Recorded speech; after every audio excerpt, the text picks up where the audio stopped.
All right, and we're live. Sweet. Yes, hello, it is me, Quinn, returning. What chapters did we do last time, or did I do? It was... I'm honestly not quite sure. I could look on the old schedule. I'll do that in a second once I've shared the link on the main Oh, it looks like it channel. was 3.5 and 3.6. So I am returning from then. He's alive, I magically. am. Do you have a... Oh, you, right there.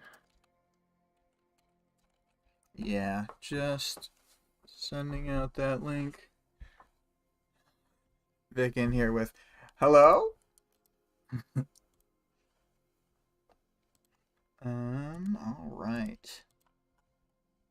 So, hi to all four of the people who have entered. 2 plus 4 times 5. Vic, M, and Vale. Um, just wanted to put in the audience participation reminder. This week the question was written by Kevin, and it was, what do you think about Taylor's refusal to use powers on her bullies now that she's fought the wards with them? Oh, and I need to begin the speed draw. I don't know if this was caused by the fact that there was a bunch of weird file stuff with the drawing this time, but somehow the speed draw and the image, it's like the actual PNG that I have, are left right reversed of each other for 4.3.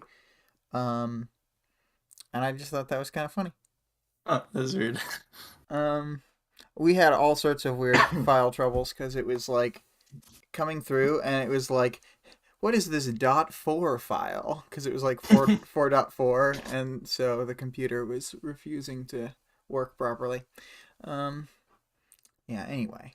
So M says, these burgers don't look greasy enough for Fugly John's. Wait, what was the place called? Close John's. enough.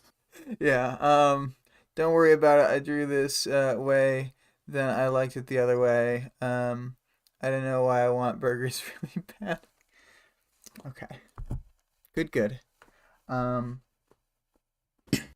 that's interesting that you'd finish a drawing and then be like, no, left, What right. if I flipped it?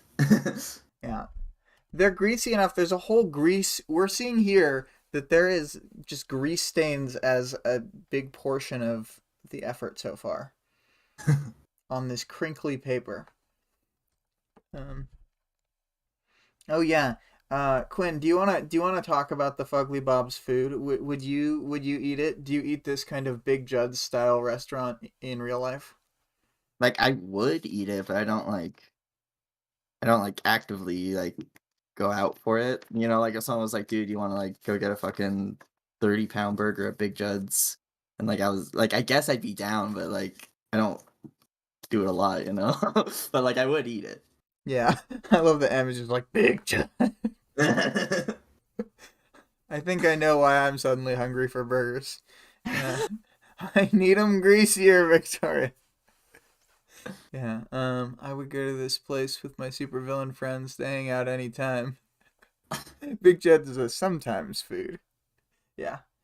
Um, Exactly. It is a sometimes food. yeah. Well, they talk in the book about how once you go here, you remember not to go here again for like 6 months before your heart can like return to normal from the grease levels that you were at. Um, Gross. so it is mentioned. Um, do we want to get into the themes? Yes, we should. So, we should probably switch off on these. Do you want to start off, or do you want me to start off? Yeah, I can start off. Cool. Excuse me. First theme that kind of seems prevalent sort of throughout the whole book so far is bullying.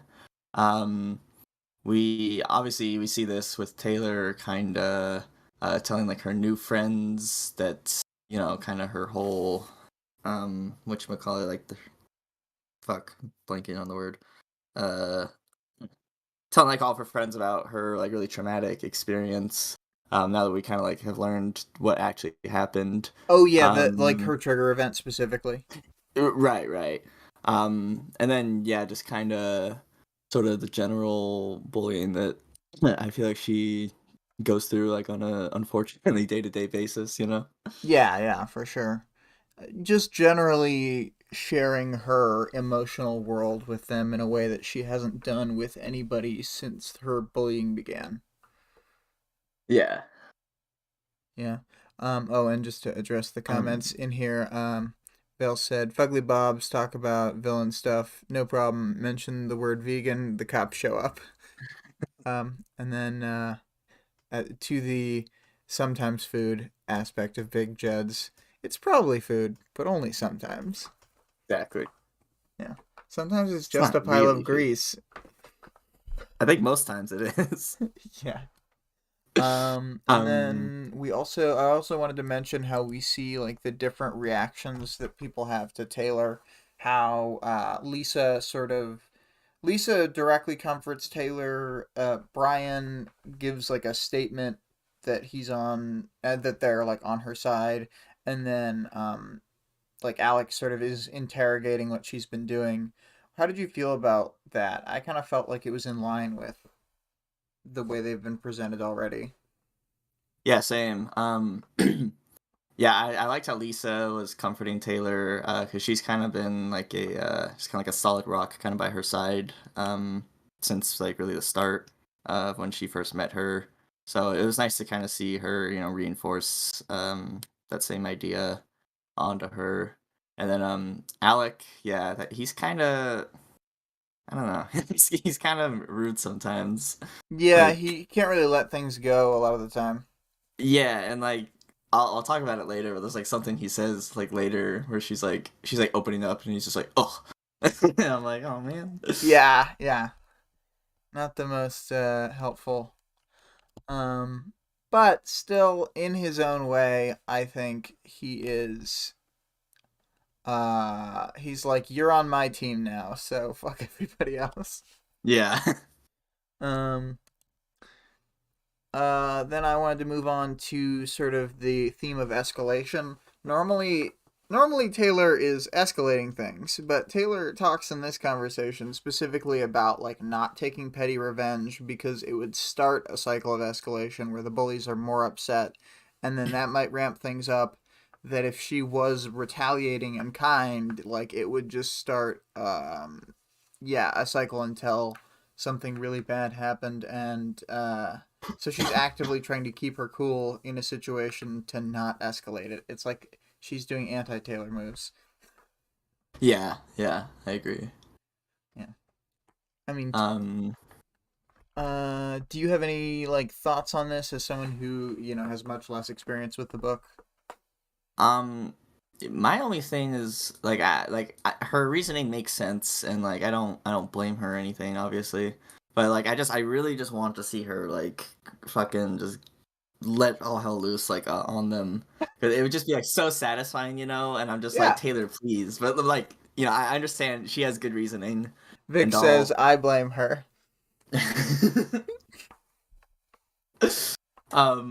Yeah, I mean, like, yeah, she has like good reasoning and all, but you know, Let it's like that loose, little part of Taylor. me where I'm like, I want to. Oh, whoops. Whoops. Um, yeah. Yeah, I'm like Um, Palpatine, like do it. exactly. It's our ABC is ABP, always be palpatining. I mean, because do it's not the only line. There are several Oh real yes, real bangers. Um, anyway, so yeah, compartmentalization. I think that this is a big theme to the story, and we see it really heavily here. Um, as mentioned a little bit in the bullying section, she's got this conflicting idea between her friends, and then like the fact that she's. I guess the way we said it out loud, we cut that part. But yeah, she's got her friends, and then she still thinks she's gonna turn them in with like part of her mind. So she how to say it? I find this part hard to articulate, but she uh simultaneously thinks two things rather than uh, I don't know. Where she they both clearly are important friends to her, and also she's like, but they're not my friends. Right. Yeah, it's weird. Yeah. Yeah, yeah, 'cause she's very I'm like, gonna turn them in. yeah, try them in, but they're my best friends. Like, yeah, yeah, she's very like kind of I don't know what the word is. I guess like I mean, going and like Vale's against right. what she Being of two thinks. minds is itself already a and I think it is an example, M, of cognitive dissonance. Whenever I reread the early arcs of Worm, the description of the locker scene is definitely among my least favorite parts. Hmm, interesting. Yeah, it Can is you kind of expand on gross. that? I mean, it is gross, sure, but I want to know if that's why Yeah, yeah, it I'm is for curious them. too. Um, and we have plenty of time for that answer to come up because we'll be talking about that in the arc or in the chapter. But yeah, I thought like this was an important thing to call out because of all this stuff of Taylor like needing the stuff that she's getting from the undersiders socially, like needing to be able to confide in people and lean on them just because like you that's a human need, even if people like try and pretend it's not. Um, then she hasn't had any outlets for that kind of social feelings since the beginning of high school when she started getting bullied by Emma and Sophia, and because of this, like she's easily able to like twist her mind into loops to be like, oh, these people who I theoretically am against on principle because they're villains, well, I can still be friends with them, and it's not like a problem. Yeah. Yeah. But M says the smell. Vale, Taylor when she reacts is honest. Taylor when she thinks who she really is gets mixed up with who she wants/wishes to be. Those things are very different.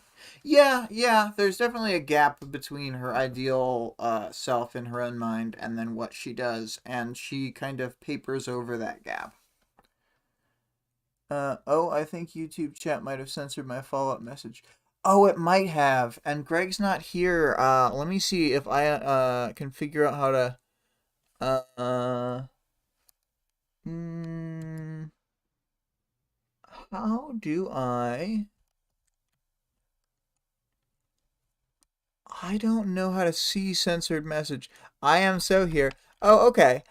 Oh my God, Sigma. Greg said something at the start, and then I didn't notice. I'm very sorry, Greg.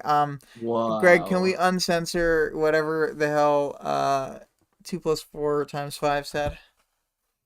Um, I clearly don't even know how to interface with the chat properly, so I don't know who's here if they're not currently talking. Yeah, this is Greg Erasure. I plan to rewrite the whole story to have the character of Greg excised. Taylor will talk to no one in that chapter, and it will be even more awkward. Um. Anyway. So yes. If YouTube itself remove the message, I don't think I can do anything about it. I'll poke around though, just in case. In the drop-down menu at the top of the chat, what if you change it from top of chat to live chat? Does that reveal my message? Oh, yeah, live Oh. chat. Um, uh, okay. Not because it's bad, but because it's so fucking upsetting. Um, okay, I am glad to know that it was taking something out. Um, okay, cool. So we should be able to see.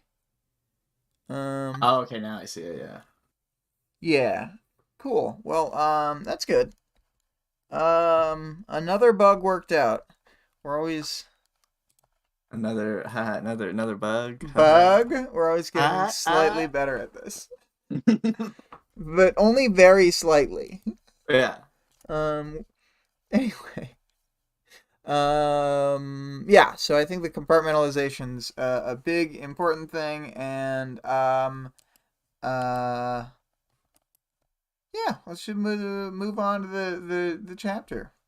Bug. Yeah. Nug. Um Bug.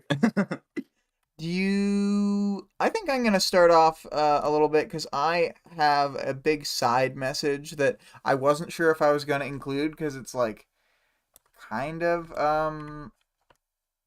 spoiler-ish, but I don't think so. I'm gonna talk about it. Go for it.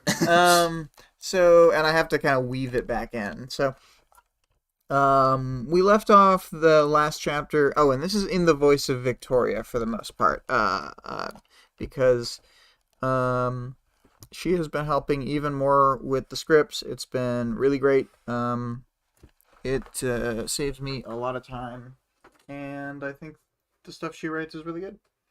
Um, so imagine my it in my annoying ass voice. Vic, everybody tunes in when you're on. 2 plus 4 times 5 said, I tried resending it with the asterisk in the middle of the cuss, but it seems like that might have gotten censored too. Wow. And yes, thank you, Victoria. Um, anyway, so, yes, we left off last chapter with Taylor asking how, the gang all got their powers, immediately killing the mood. Alec breaks the silence by reminding Taylor that when she got her powers, it was probably the worst day of her life. Taylor says second worst, but hadn't realized that that was the case for everyone. Alec lets her know that the only exceptions to this are second gen capes. And Vic had a side message, probably because it's like spoiler ish, but this is an interesting line from him, especially, or from him as a fellow second gen cape. And I said, I definitely agree. It's interesting coming from a second generation, especially from Alec in particular. I don't know if I even believe that second generation parahumans have trigger events that more easily than first generation parahumans, because all the second generation parahumans in the story that we actually dive deep into later, either their lives or like the circumstances around their trigger events are like just bad on their face, and examples of that are like Alec or Theo. Um, or and like even in those times it took a lot for them to get their trigger events and get powers. Or in the situations the other side we see there's a lot more going on under the surface, like with Victoria and Amy specifically. They're both second generation parahumans as well. um but I think characters who are saying it in this conversation do believe what they're saying, with the possible exception of Lisa. And I think it's reasonable when people have the take that she uh, maybe knows better about Victoria specifically, but says what she does with the ulterior motive of trying to make a local hero look bad to Taylor. Because, she just wants to keep pushing Taylor in their direction away from everything else, like the heroes or other villain groups. Mm, She's got a good hold on her. right. Um, and she wants to keep Taylor there because she actually like. I think it's like not that spoilery to say she just unironically her whole like how to say mm, psychology is around the idea of like righting the mistakes of her past where she feels like she let someone down and she's like I gotta save Taylor. Yeah, um yeah. yeah. Let's see here. The chat was saying um oh, how dare you try to bypass our censorship because she loves her. It's not complicated. Oh yes, yes. um Nothing complicated about Lisa loving Taylor. It's true. Ah, I did the thing you did where I pulled the. I don't even know quite what's happening. I think I'm Yeah, pulling. that's exactly what happened to me. I was like, I don't know how I did that. Yeah. Anyway, So, yeah, and then Lisa quips that this is yet another reason to hate Glory Girl, and finally we get the name Trigger Event when talking about this. Do you feel like you can give a good readout of this section that Victoria pulled? Yeah, sure. I can try. Uh, here it is. Researchers theorize that for every person with powers out there, there's 1 to 5 people with the potential for powers who haven't met the conditions necessary for a trigger event. You need to be pushed to the edge, fight or flight responses pushed to their limits, further than the limits even. Then your powers will start to emerge. Basically, Alex said, for your powers to manifest, you're gonna have something really shitty happen to you. Yeah, yeah. Which like I like that because I feel like in a lot of kind of superhero things I've read, like I feel like they all kind of have that same premise where it's like they run into like a big situation and their powers come out, but like they just kind of like always sort of had those powers. Whereas I like how here in Worm it's kind of like they have like a specific name for it, and it's like things that kind of like all people with powers have gone through, so they can kind of relate on that front. Um, Yeah, yeah. I I just thought that was mean, cool. there's it also makes it have a good like thematic resonance to each character. Like I I like Spider-Man, but I can't tell you what having spider-based powers specifically has to do, like how any of his powers connect thematically to who he is, aside from the fact that he, without his powers, is like a super genius who made the web slingers and he made them to be on theme with his spider powers. But like that doesn't like follow character themes. Right. And um it's like how you and I were talking earlier, like how like Marvel and stuff, like how Tony Stark, how he has like the Iron Man suit, which his actually I think kind of makes sense because he's like a genius or whatever. But like how we were like, well, why doesn't he just build like an army of fucking Iron Man suits and just like like it's just like okay, like this isn't really I don't understand, but yeah, yeah. 2 plus 4 times 5 is saying Spider-Man got injected with a probably lethal dose of spider radiation, but instead he got spider powers. The Hulk got dosed with a definitely lethal dose of gamma radiation, but instead got a big and green and angry. Yeah, but, and see, another thing is I just don't understand, like, because I've read, like, early era Hulk comics and stuff. I don't understand how Bruce Banner's anger and like the gamma radiation, like the event that got him the powers, and like the way he turns into the Hulk, like none of it kind of, it's all fine. It's a good like random premise, but none of it like actually connects in a meaningful way to me. Like I can't justify why the gamma radiation would give him an anger based power.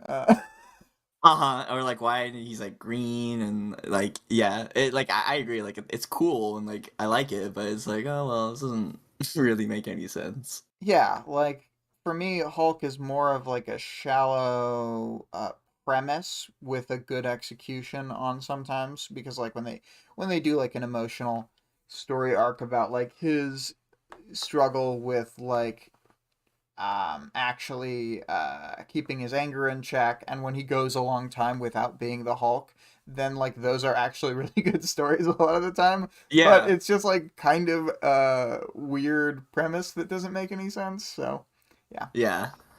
Anyway, um, boo boo boo boo boo. Oh yeah, yeah. So Lisa points out how this whole thing helps to explain why there are so many villains versus heroes, and why third world countries have such high density of powers.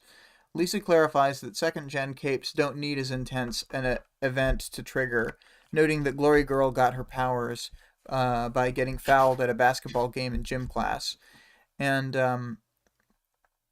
I wanted to sort of point out, I wrote this as a separate note, that this is later either changed or clarified. Not quite clear if he decided for it to be different or just Lisa got it wrong here.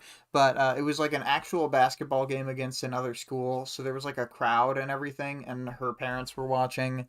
and she just got pushed down in front of everybody. So it's not like just a normal class period. It's like a whole thing, It was you know. it was like a game, kind of like Yeah, a like it's an school. important game where she was not doing well.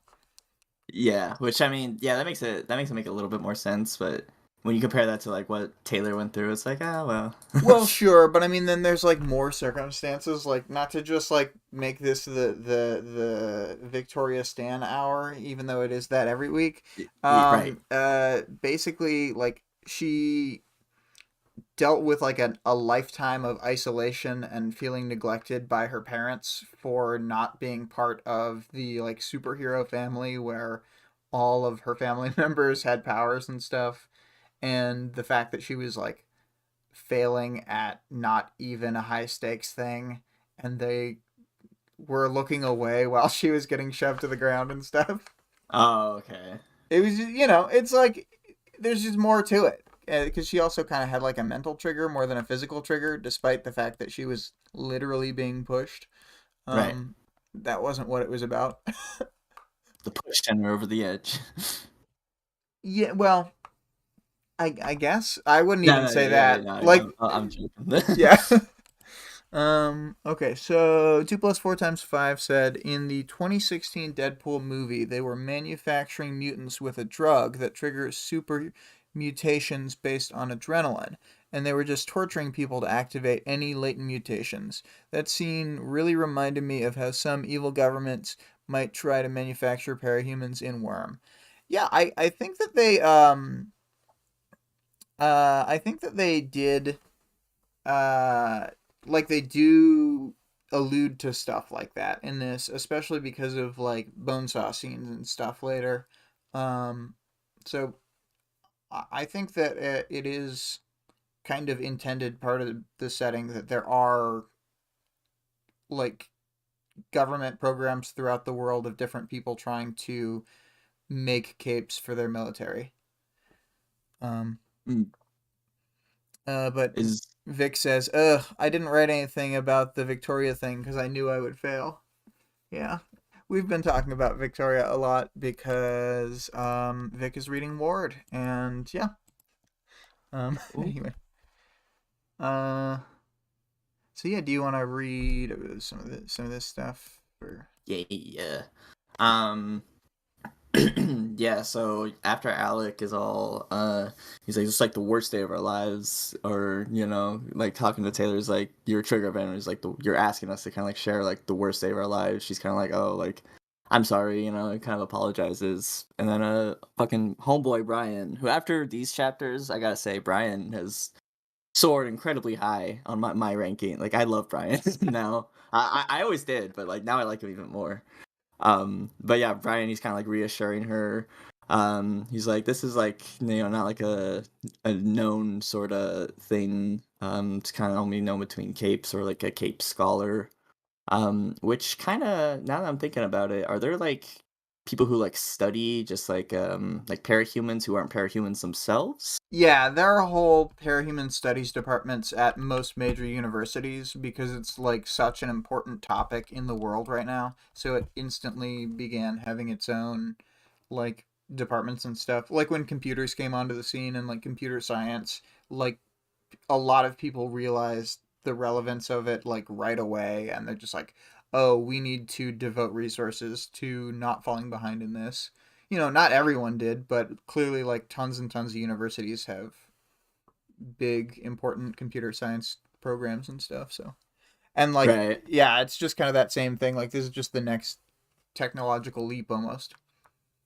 Huh. Interesting. Okay. That's cool. I didn't honestly think about that till right now.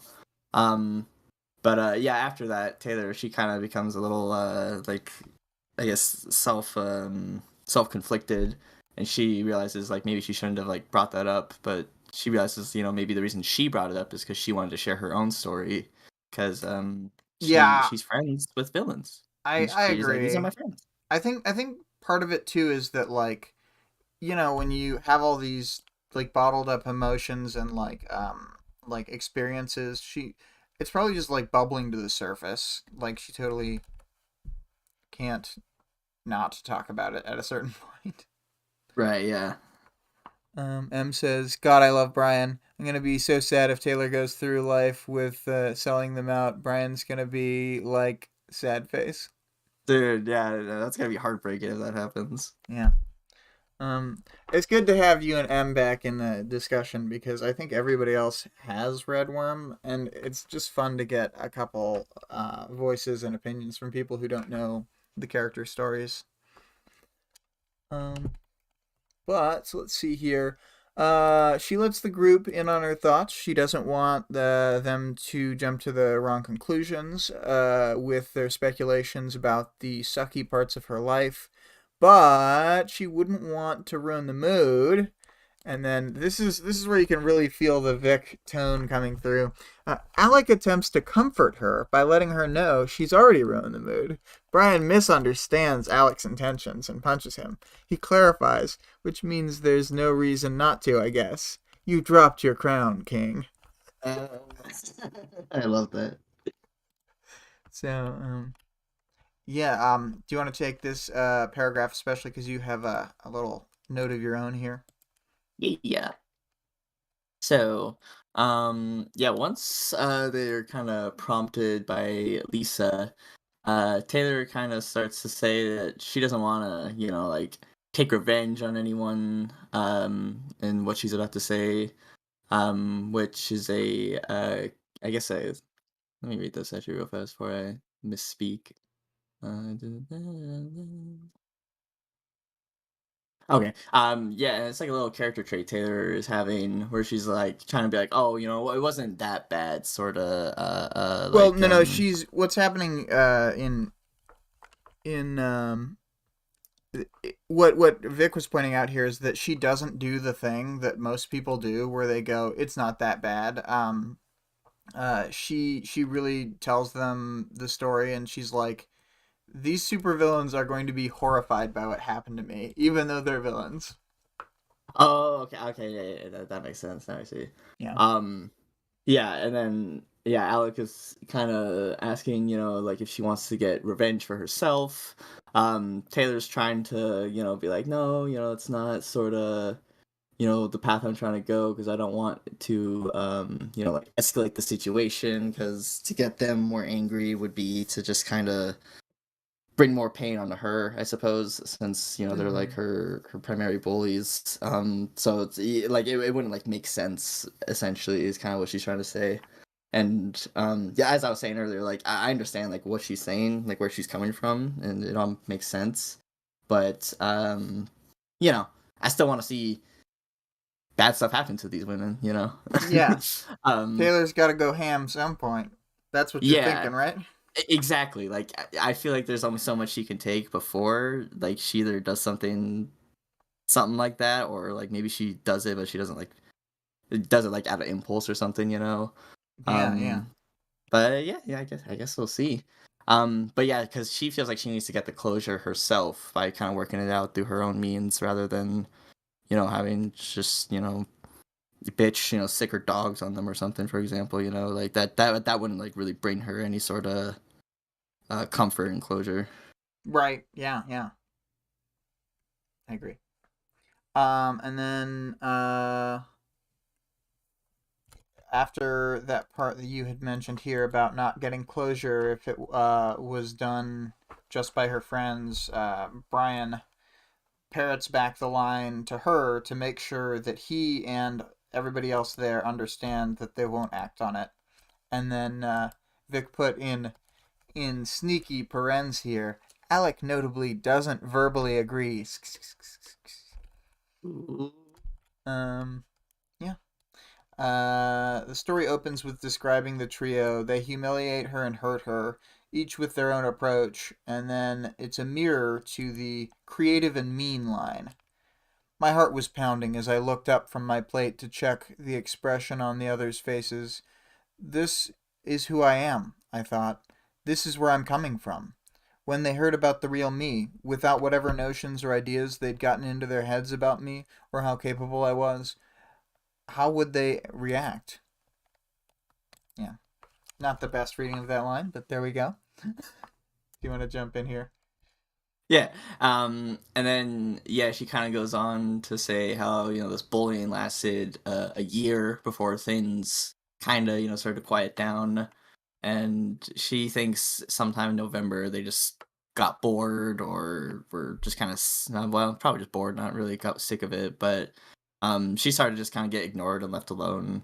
And she kind of never like let her guard down, since something like that happens to you for a year and then just out of nowhere it stops. Like, you're not just gonna assume it's over, obviously. Yeah, yeah. So yeah. You had said here that you had wondered why the bullying had stopped, and you weren't sure, and I said that I'm pretty sure the whole time that it had been a long-term ploy by the bullies to get her after Christmas break. So, yeah. Yeah, which kind of just brings like a whole fucking like another evil layer to her bullies, because they like, yeah, they're going for like the lawn con sort of approach, which is Yeah, it's no, just crazy to me to think about.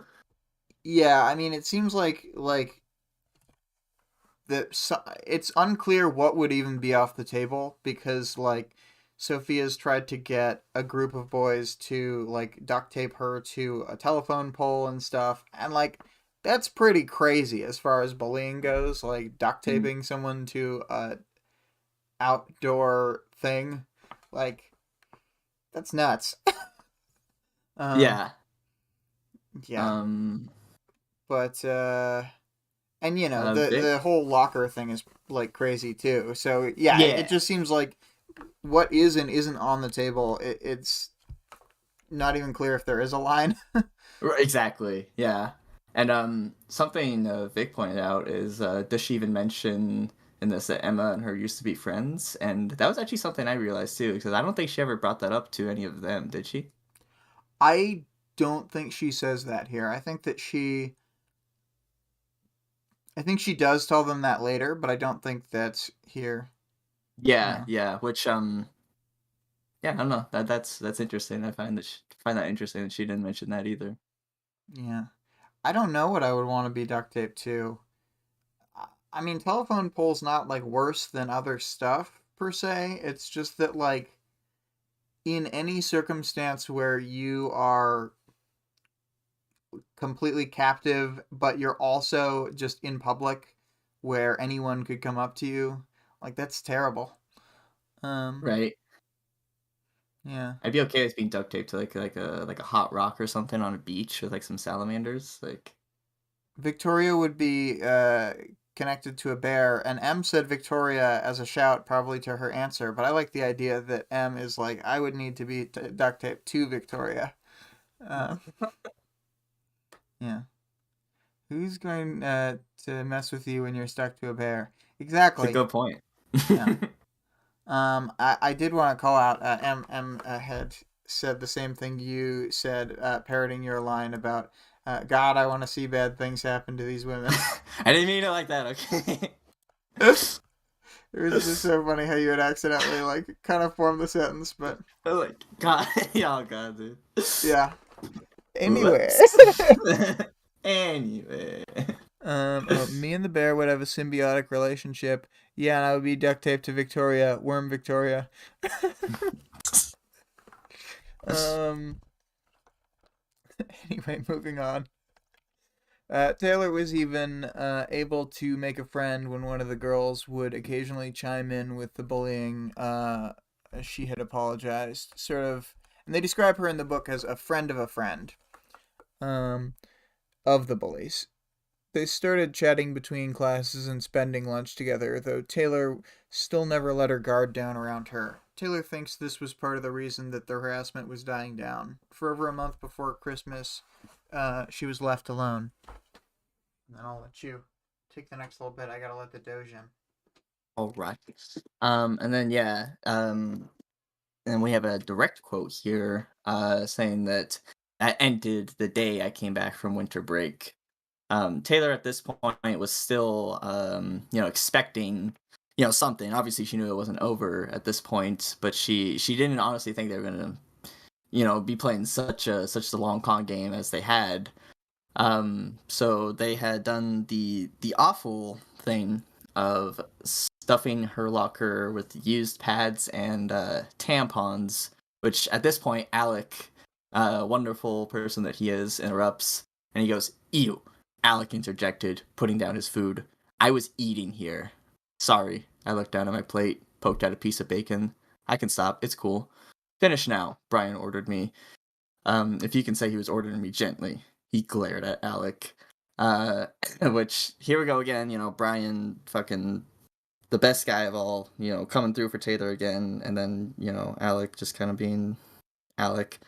But yeah, I found that kind of weird that like, she's like talking about, this like kind of traumatic thing, and Alex just like, ew. It's like, well, that's not a very, it's not a very nice thing to say. Yeah.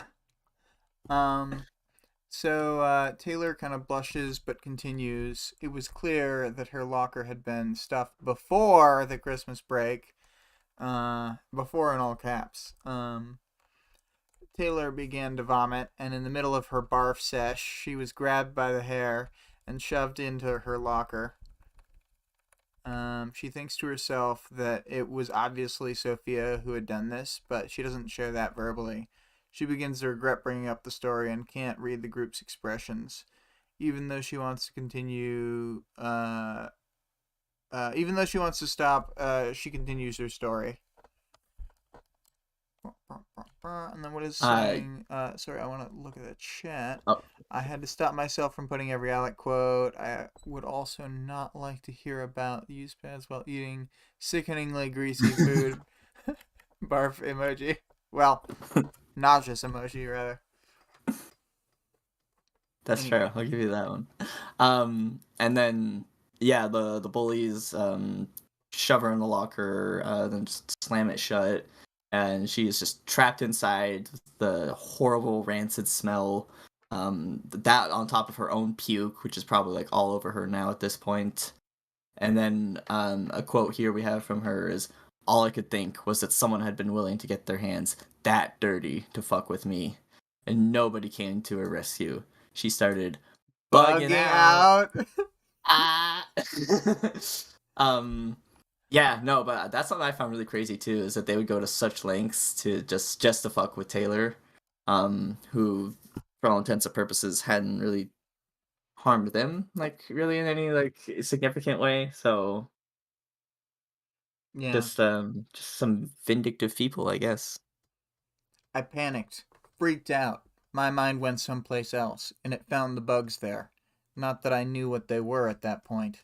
I didn't have a sense of proportion, and with all the info my power was giving me then, my brain didn't know how to process it all. As far as I knew, all around me, in the walls of the school, in the corners, and crawling around the filthy interior of the locker, there were thousands of these twitchy, alien, distorted things that were each shoving every tiny detail about their bodies and their fucked up biology into my head. Yeah. Yeah, and, when I think about that, like, because like when I see like like when you see like a video of like a bunch of bugs, like bees, whatever, and they're all like super close together and they're fucking like, it's just, it's gross.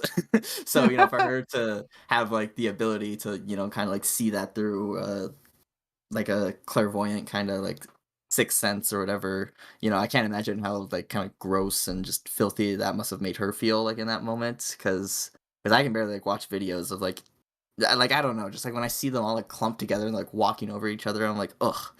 That's funny. I Like, don't do you know really. what I mean though? I like literally think I don't have that reaction. I think my brain doesn't react as much to the majority of bugs. There are some of them that I really don't like. Like there are certain centipedes that when I see them, I'm just like, well, I hope I never encounter that thing. But bug piles, I gotta say, I've seen plenty of bug piles in my day. It's just like off-putting, It's like, I don't know. It's hard to explain. It's just gross. So like I can relate to like being trapped in a locker with used pads and tampons, your own barf on you, and now your brain is like thinking about these bugs crawling all over each other and just being fucking gross in general because bugs are just gross. They're cool, but they're gross. Mm-hmm, And mm-hmm. like that must have just been like a lot of mental strain on her in that moment. Yeah, yeah. And I wanted to address the chat. 2 + 4 × 5. It said, in quotes, "Sorry for grossing you out, Alec. Anyway, it was sitting there rotting for like 2 weeks." Yeah, she just continues talking about it. Said and then she harmed them by existing. Was Of another one by course. 2 + 4 × 5. Vale says there's a fan made video of this scene. It's amazingly well done. Yeah, can you Vale? Can you link that on the Discord? I'm interested in that. I hadn't seen it yet, so. Yeah, Um, I want to see that. 2 + 4 × 5 says one time I was taking out the trash at my old grocery store, and there were a large clump of pale brown maggots on the bottom of the bag. Bruh. So I just dropped the bag back into the bin and left it for the next employee to take out. Oh Hell yeah, no! dude. Hell yeah. And then Vic says, "We've seen it, I'm sure." Um, okay, maybe we have seen it. I couldn't remember. I couldn't remember them talking at Fugly Bob's. I guess in a video. I just didn't remember that. I can't think of a particularly horrific personal story about bugs. Um, well, cool. Uh, you can't think of one. So we finally have one person who hasn't been traumatized. Um, the fan made video, if it's the one I'm thinking of, does technically have one spoiler in it, but it's pretty vague, so I don't think it's a big deal. I think they meant the locker scene. Oh, okay. Yeah, I think I have seen a video of the locker scene. I thought they meant the burger scene, which I think would be awesome. I actually think this would be a great scene because it's just low key, you know. Um, oh, I need to turn it off so we do not get on the recording a bunch of notification sounds because I know those drive a lot of people crazy. Let's turn that right off. Um, okay, neat. Um, cool. So it's the locker scene, not the Foxy Bob's encounter. Okay. Well, I shall view that later, and we can all look at it. It is in the audience participation section in the Discord. Uh. Anyway, so what are we seeing? I am bug trauma free. Wink. Um. Oh, I was wondering why I got 2 Discord notification sounds. Yeah, that's my bad. Dude, for the price of one. Um. Let's see here. Boop boop boop boop. Anyway, where were we? I'm finally back on the dock. So do you wanna take over here? Sure, yeah. Um, yeah, Taylor, she kind of just goes into describing sort of what it was like to kind of awaken to this power. She said it was like a very like surreal sense that she couldn't really explain. Everything was loud, the pitch was wrong, her eyes were like a bunch of like demon kaleidoscopes. Like no way, in this moment for her to know like how to turn it off. Yeah, so kind of it's like it's pretty crazy. Like think like if that were to happen to you, it's like fucking She like has taking. she has one of the worst trigger events in terms of like being like if she were in an actual dangerous scenario when she had got her powers. Like a lot of people save their own lives with their powers, but I really don't think she could have. Like she was just so disoriented. She would have been full useless in a fight, you know? Exactly, yeah. So, which is a pretty cool thing about her power, since she, y- like it's like hard for her to like kind of get used to it, I guess. But it's like a very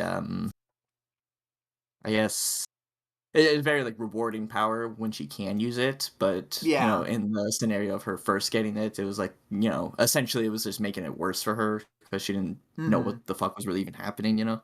Yeah, exactly.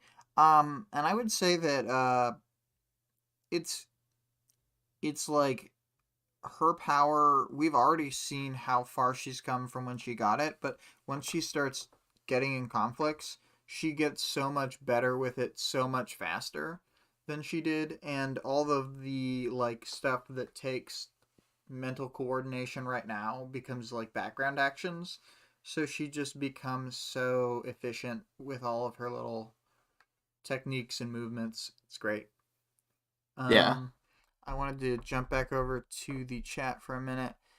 Greg says, worst things bug wise I've been through is I was attacked by a swarm of mosquitoes, like a swarm. It was like swimming, and they weren't even being controlled to attack me. They just wanted that sweet, sweet blood. I'll try to post more quietly in the future. My bad. One time when I was like 4, I stepped on a bee. That was from 2 plus 4 times 5.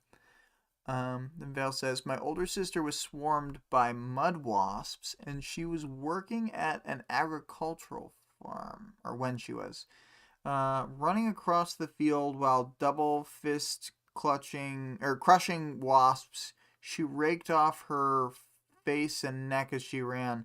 Jeez. That's pretty Um, gross. 2 plus 4 times 5 says maybe that's why she didn't trigger in an actual life or death situation, because her power would be basically useless until she figures it out. Yeah, yeah. There That's a good is point.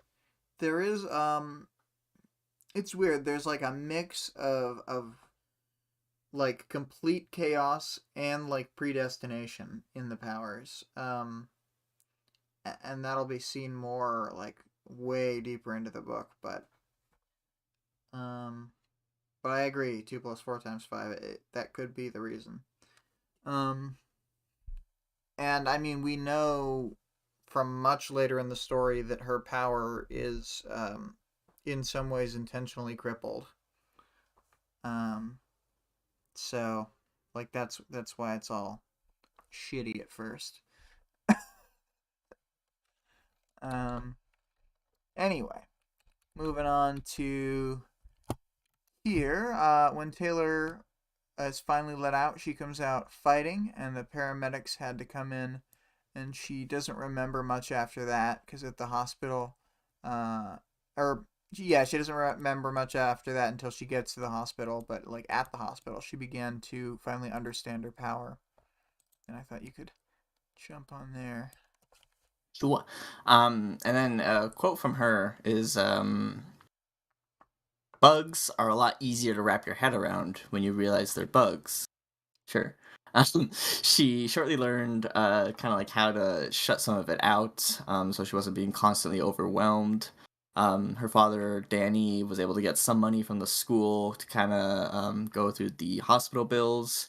They did kind of try and pursue like a kind of like a legal stance and try and find like some way to sue the bullies.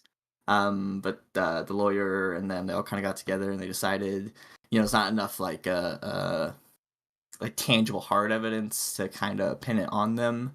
And if there wasn't going to be like a net gain for them, then they were like, it's not going to be worth it, basically. And then Taylor herself even admits that she never really told her dad who the main bullies were.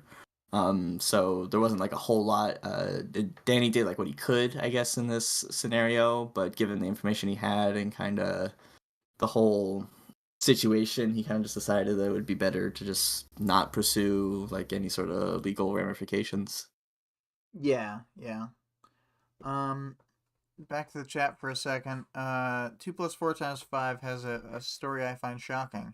One time, when I was like 6, I found a Portuguese man o' war jellyfish on a beach, and then while I was poking it with a stick, I accidentally stepped on one of its stinger tendrils. It burned like hell. Ugh. I thought I heard they're like crazy poisonous. Um, Vale says, "Imagine being Danny, finding this happened to your daughter. I don't think I would have handled it as peacefully as he did."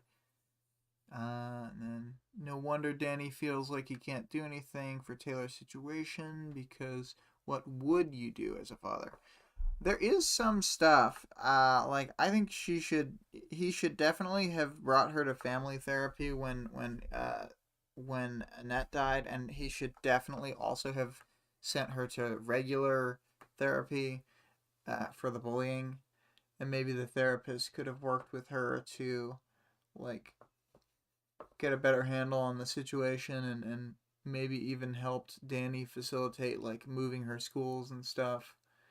I don't know how they'd afford a therapist really, but Right, yeah. But yeah, I do think that's a good point by Vale is because Danny, he's known to have like anger issues.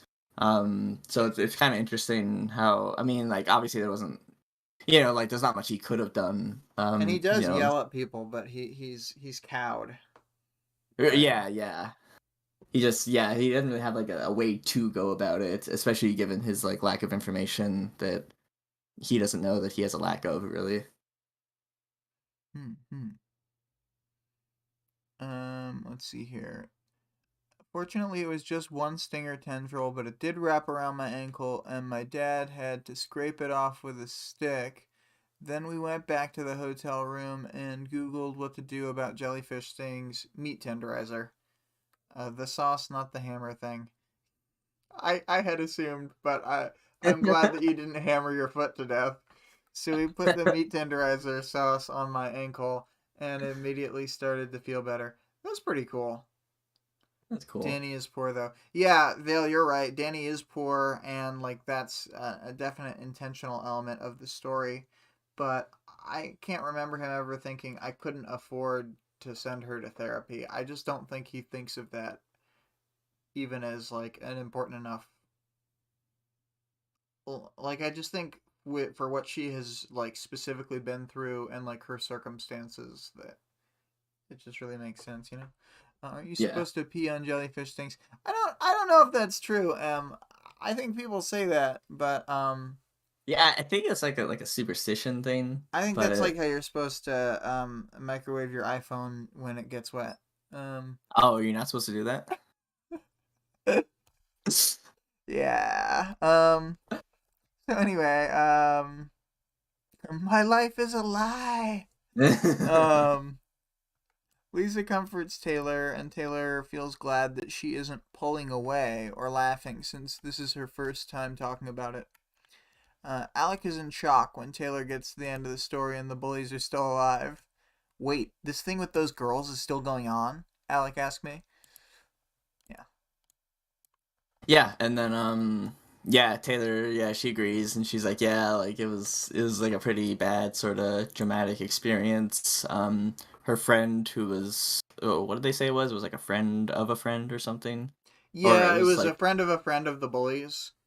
yeah. I think that I think it's not the person we saw in the other chapter, but it's like one of those low tier bullies like Julia. You know what I mean? Okay. I don't think it was literally. Wait, maybe Julia is the person from this. Let's see here. No, I don't think she names any names in this. Mm. Yeah, I don't think so. Um, but yeah, she mentions that that girl that she was talking to, she is no longer talking to her after this whole experience. And Alec is kind of like, well, why don't you just like try and get some sort of like petty revenge on them? Taylor kind of goes back and she's like, no, like that would just make her miserable. All the more reason to use her power.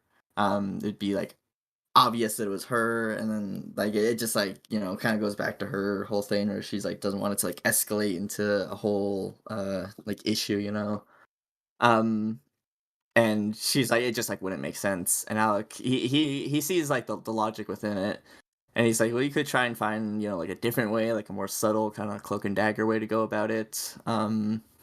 And yeah, she talks about like wanting to like give them like lice or something at some point, like maybe just like something small like that, but it kind of leads back to the whole escalation thing we were talking about at the beginning.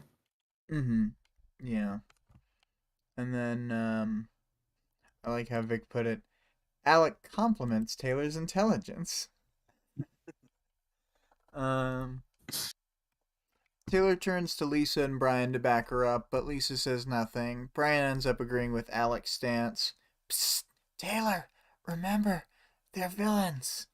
In the voice of Vic. Taylor begrudgingly admits it's crossed her mind to give them lice, but she reminds the gang that they all witnessed her self-control issues firsthand with Bitch. Um, when Alex says she should give crabs to everyone they go up against, Taylor does a little fib, a little white lie to make her argument stronger, and says that she can see and feel everything the bugs experience. But she gets back to the point and she stops Alec from derailing. The bullies would take out any of their misery back onto Taylor, and she doesn't trust herself to keep it from escalating. Um, but yeah,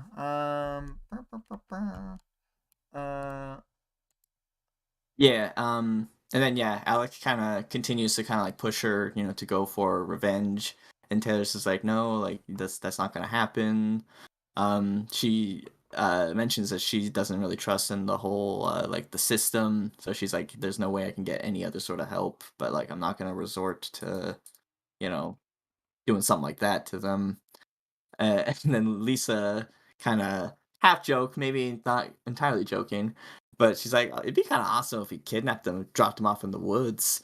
But Taylor's like, nah, that would never, I would never do that. Like that'd be too much.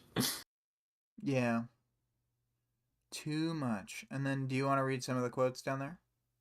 Yeah. I'll read this first part. A direct quote from them is, "They've assaulted you.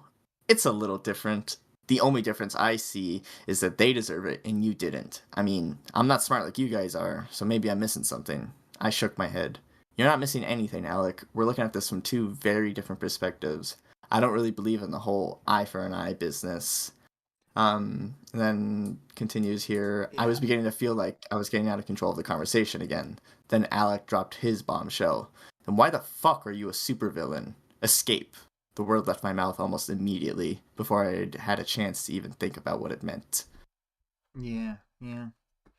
So, this is where we leave the voice of Vic and go to more my observations. Um, let's see here. So I waited to address Vale's comment. The "why are you a supervillain" question is a perfect example of Taylor being honest. As long as she has no time to think, you get the real Taylor. Yeah, exactly.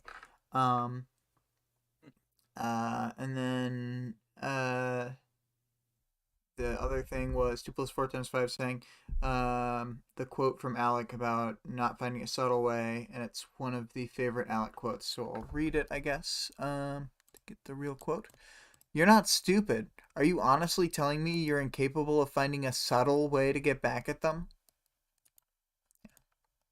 So yeah, people always Yeah. feel free to talk about your fave quotes because I've got a lot of them too. Um, and then let's see here.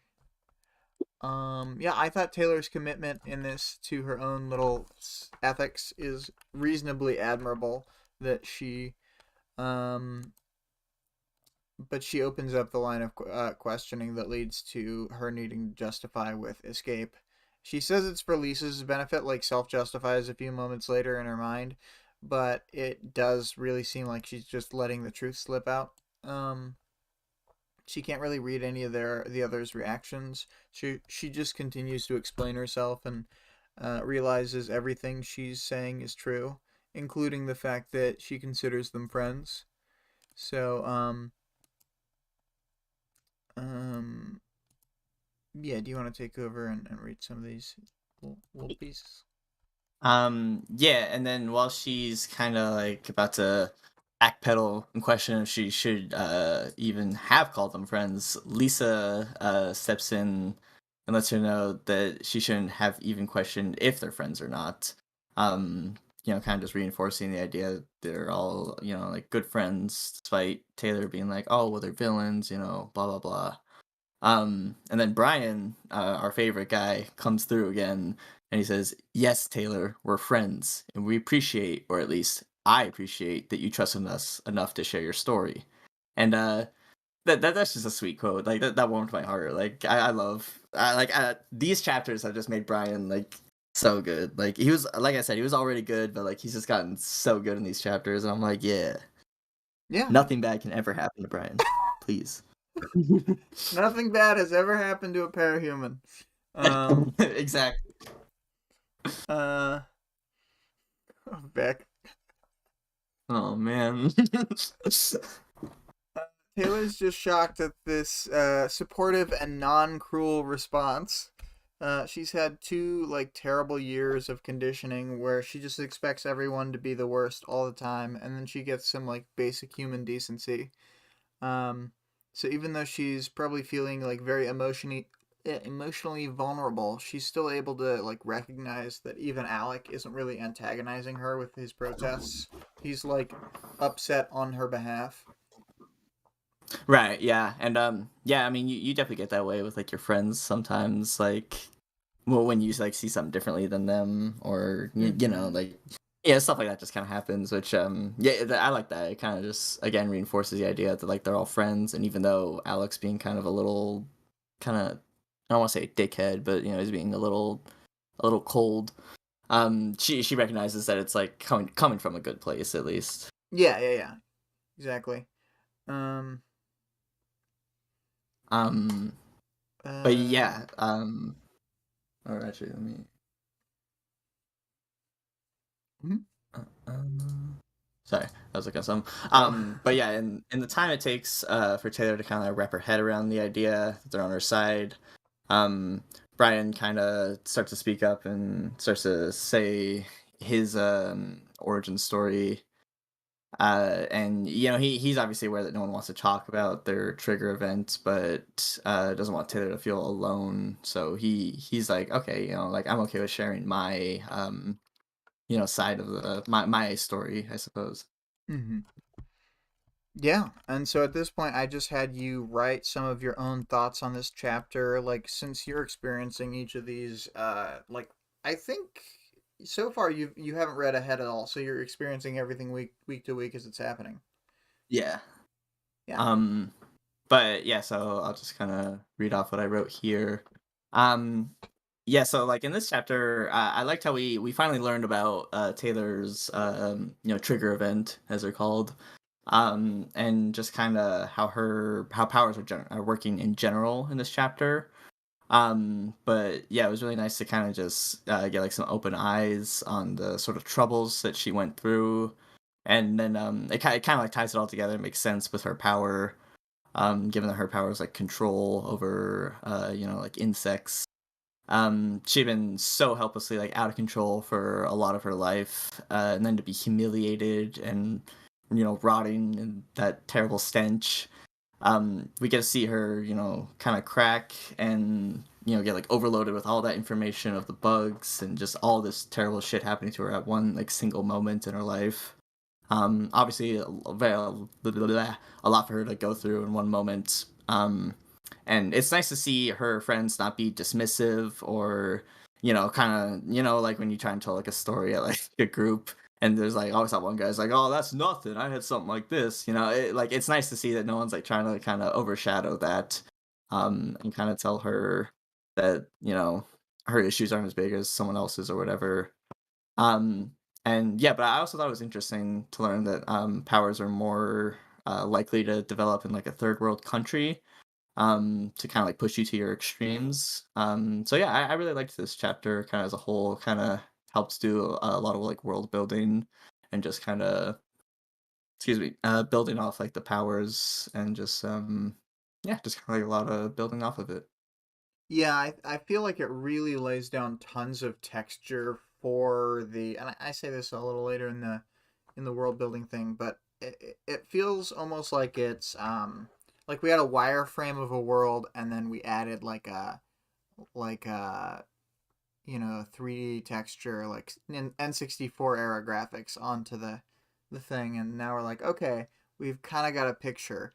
It's a little blurry and we don't really understand it super a lot yet, but now we have a better understanding of this world again.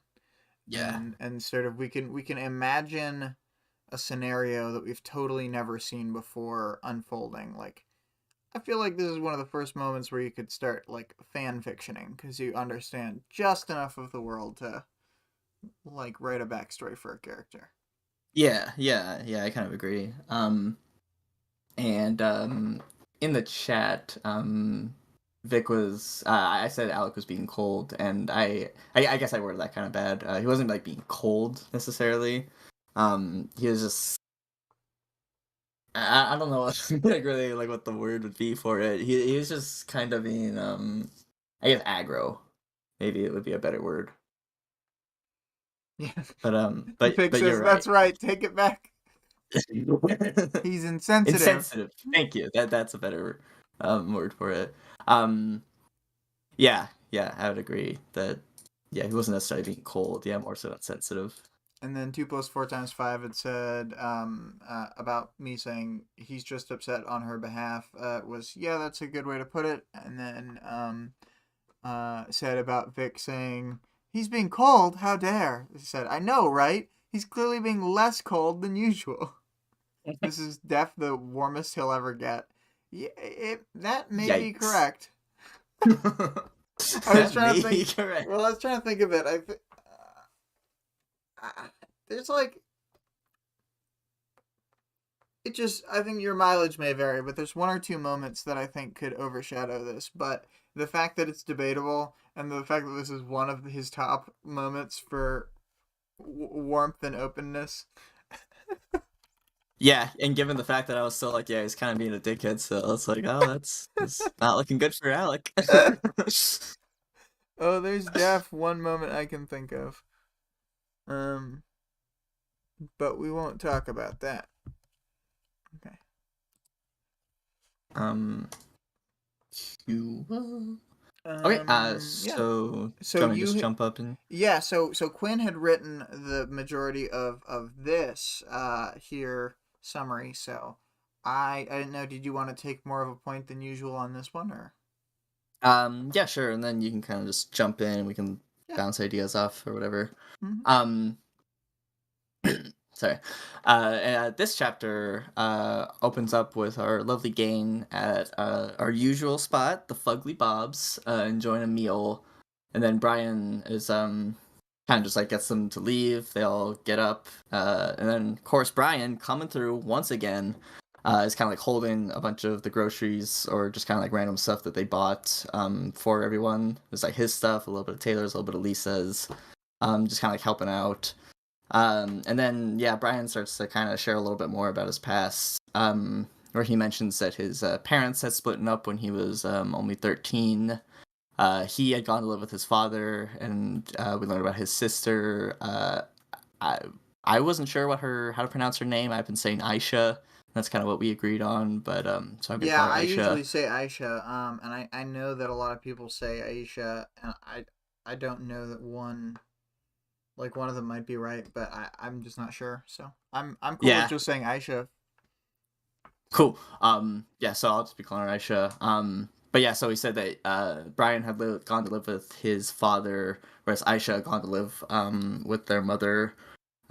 They Brian and Aisha had stayed in touch like a lot. No, not a lot, but they'd stayed in touch, but it wasn't like hey, it's like that person that like you knew like a few years back, and like you guys like text each other every now and then. You're like, "What's up?" And you guys like catch up for like 5 minutes or whatever. Like that's kind of the vibe I was getting from sort of how their relationship had been.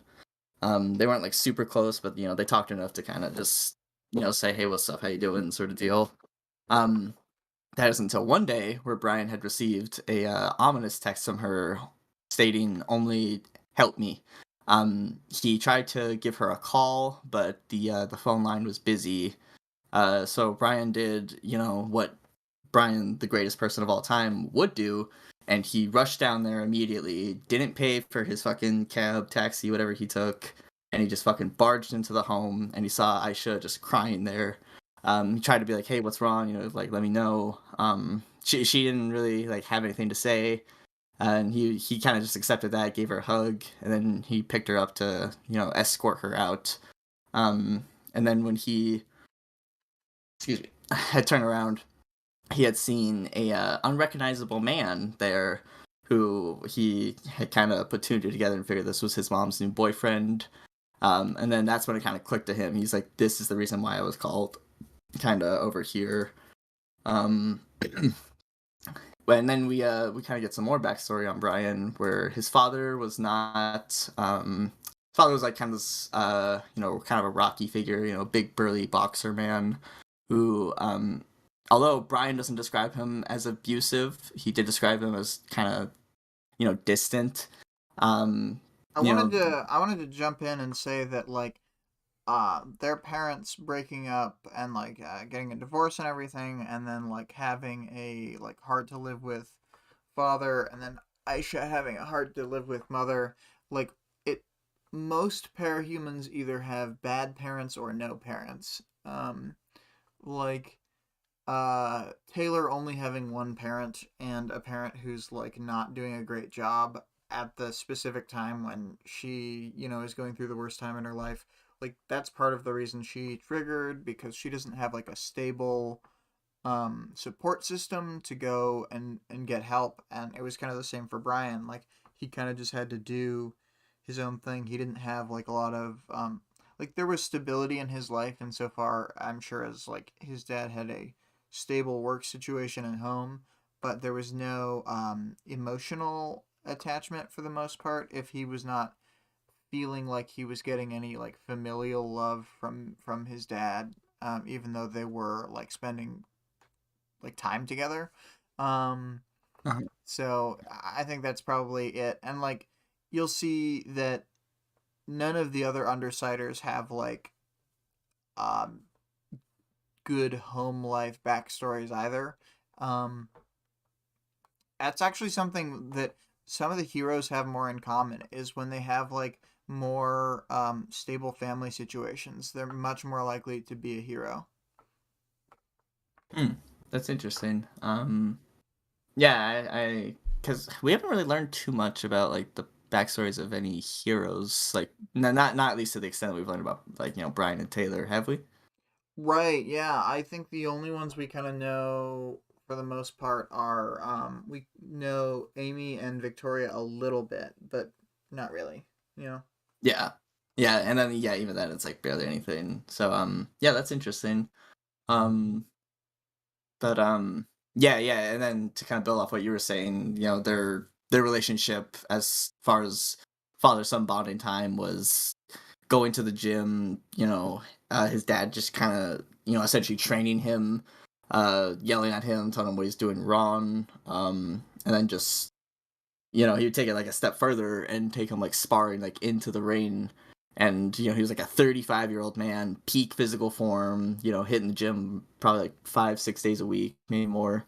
Um, and he was just like going at it with this 15-year-old, his 15-year-old son, which is that's pretty crazy. um, Yeah. but yeah, it's just that was like the most that they had out of a father son sort of experience. Mm-hmm. I wanted to pull out what Greg had said. Come now, everyone loves Alec's father. Alec has a Cape dad who's a real bastard. Oh, really? Yeah.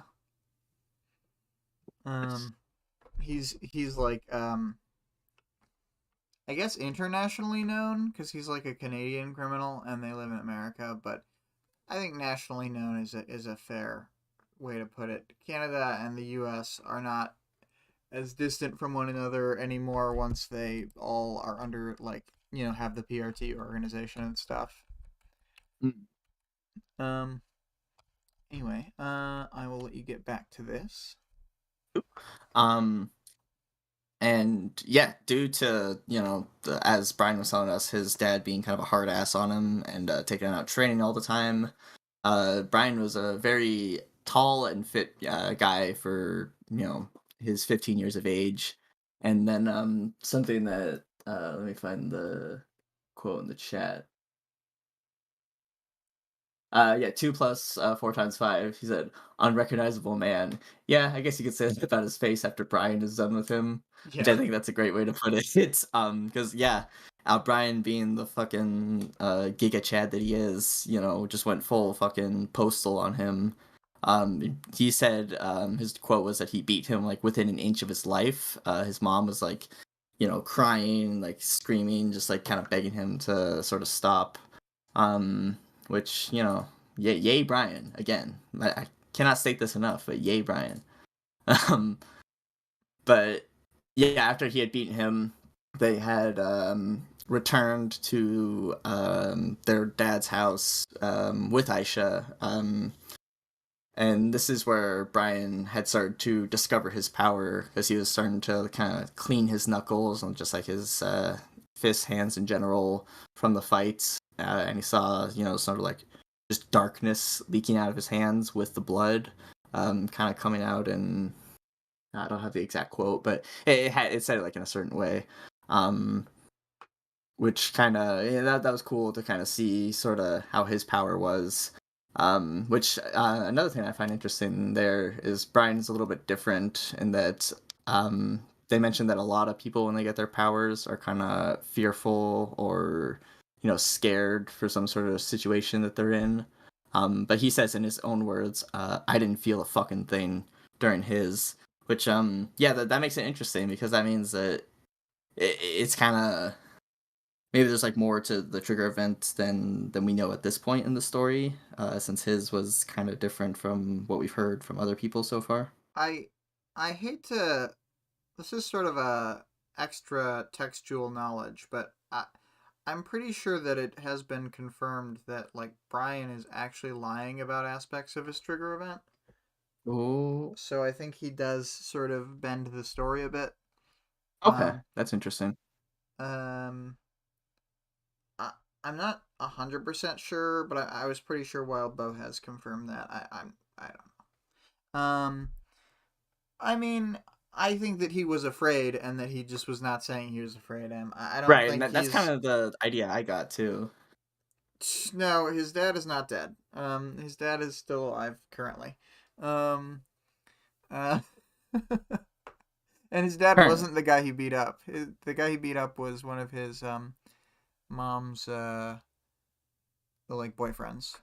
Um, I also missed when 2 + 4 × 5 earlier said continentally known. That's what I should have said. He's known in North America. He does bend the story just like he bent his mom's boyfriend's limbs. the the other guy is dead. He's not telling the truth in the story. Um, yeah, I don't think the other guy is dead, but Not yet. anyway, so I'll let you continue on with your thing. I just wanted to point that out since the you had the trigger event question, and I think that that is explained away by him sort of projecting strength in a way that is not entirely accurate for his 13-year-old self. Okay, yeah, that would make sense. Given kind of like his upbringing, so I could see that him kind of like bending the story. But then we learn more about Brian, kind of his motivation for joining the group. Because Aisha, his sister, is currently living with his father, who, as has been established, not a great parent. Um, in his own words, not abusive, but I guess we'll see more on that later. And her mom had lost all sorts of custodial rights to Aisha, so she had no choice but to live with her father. So Brian, his angle is kind of to just make money, doing what he's doing now, and then when he turns 18, which they said it in the book, but I forgot to write down when, but it was like he's turning 18 like soon. Yeah. Um, yeah, and he was saying he's gonna try and get like their parental rights waived for Aisha, and then he was gonna kind of undertake her as her legal guardian, and just kind of raise her until she's 18 or however long he needs to. Because yeah, he mentions that Aisha's been kind of acting out and getting into trouble, which is a very you know pretty normal thing that I feel like a lot of kids kind of go through, especially with a situation like Aisha is in. It makes sense. So yeah, he's trying to just kind of build like a better life for her. Um, so yeah, that's so sweet of Brian. Um, and then another thing they mention is that the money that Brian is getting uh from the Undersiders is that it comes in like the form of like a paycheck from like an actual legitimate company. The owner and like the boss are kind of working out like a deal, and the owner has kind of agreed to give Brian a good recommendation to boost his odds, I guess, of getting full custody of Aisha. Mm-hmm. Um, Brian, although like he's very thankful for this guy, he's very wary at the same time, Mm-hmm. because he's kind of putting a lot of trust into this guy. And a quote I pulled from this was, between Taylor and Brian. Taylor says, "I think what you're doing is very noble." I said, "No." Brian almost sounded offended at the idea. "I'm just doing what I have to. She's family, you know?" "Yeah," I said. "I know." I could understand how family was a priority. Which, Yeah. yeah, I really like that quote. How Brian almost sees this as like a just like a responsibility that he has to do, rather than him being like, "Oh, I'm such a good person for trying to do this." He's just like, "No, like this is just how it has to be. Like this is just natural almost." I'm gonna hop over to the chat for a second because of what Vic said. She thinks what he's doing is very sexy. And then M says, "Is it not, Victoria?" Um, I mean, and then I wanted to jump back to M saying he actually killed. Or no, it was we said that part. It was the bruh. If Brian is the other murderer, and then Vic goes, Brian murdered Aisha. Plot twist. Vale says Brian is Aisha. Plot twist. Greg says Taylor is the other culprit. She murdered Alex Appetite. Yeah. this is And some then deep lore we're getting right now. I know. The two murderers, Taylor and Brian, who is Aisha. Uh, I don't think Taylor understands this because she would do this for anyone and Brian wouldn't. He feels a different kind of. Yeah, he feels a different kind of obligation than Taylor does toward other people. Um, I know I paraphrase, but yeah, but I agree. Um, Anyway, moving back to here, I'll just let you take back over. Um, and yeah, which is interesting. We get kind of a peer into Brian's like psychology, how he doesn't see what he's doing as good, but almost just necessary, and something that would have to be done. Just in general, like he doesn't see as himself as the good guy or whatever. He's just like this. This is just how it is. Um, and this is just kind of me being stupid, but something that Taylor talked about was they were like walking down the street as they were talking about this, and these like two ladies with like what are those things you like push babies in Strollers. called strollers?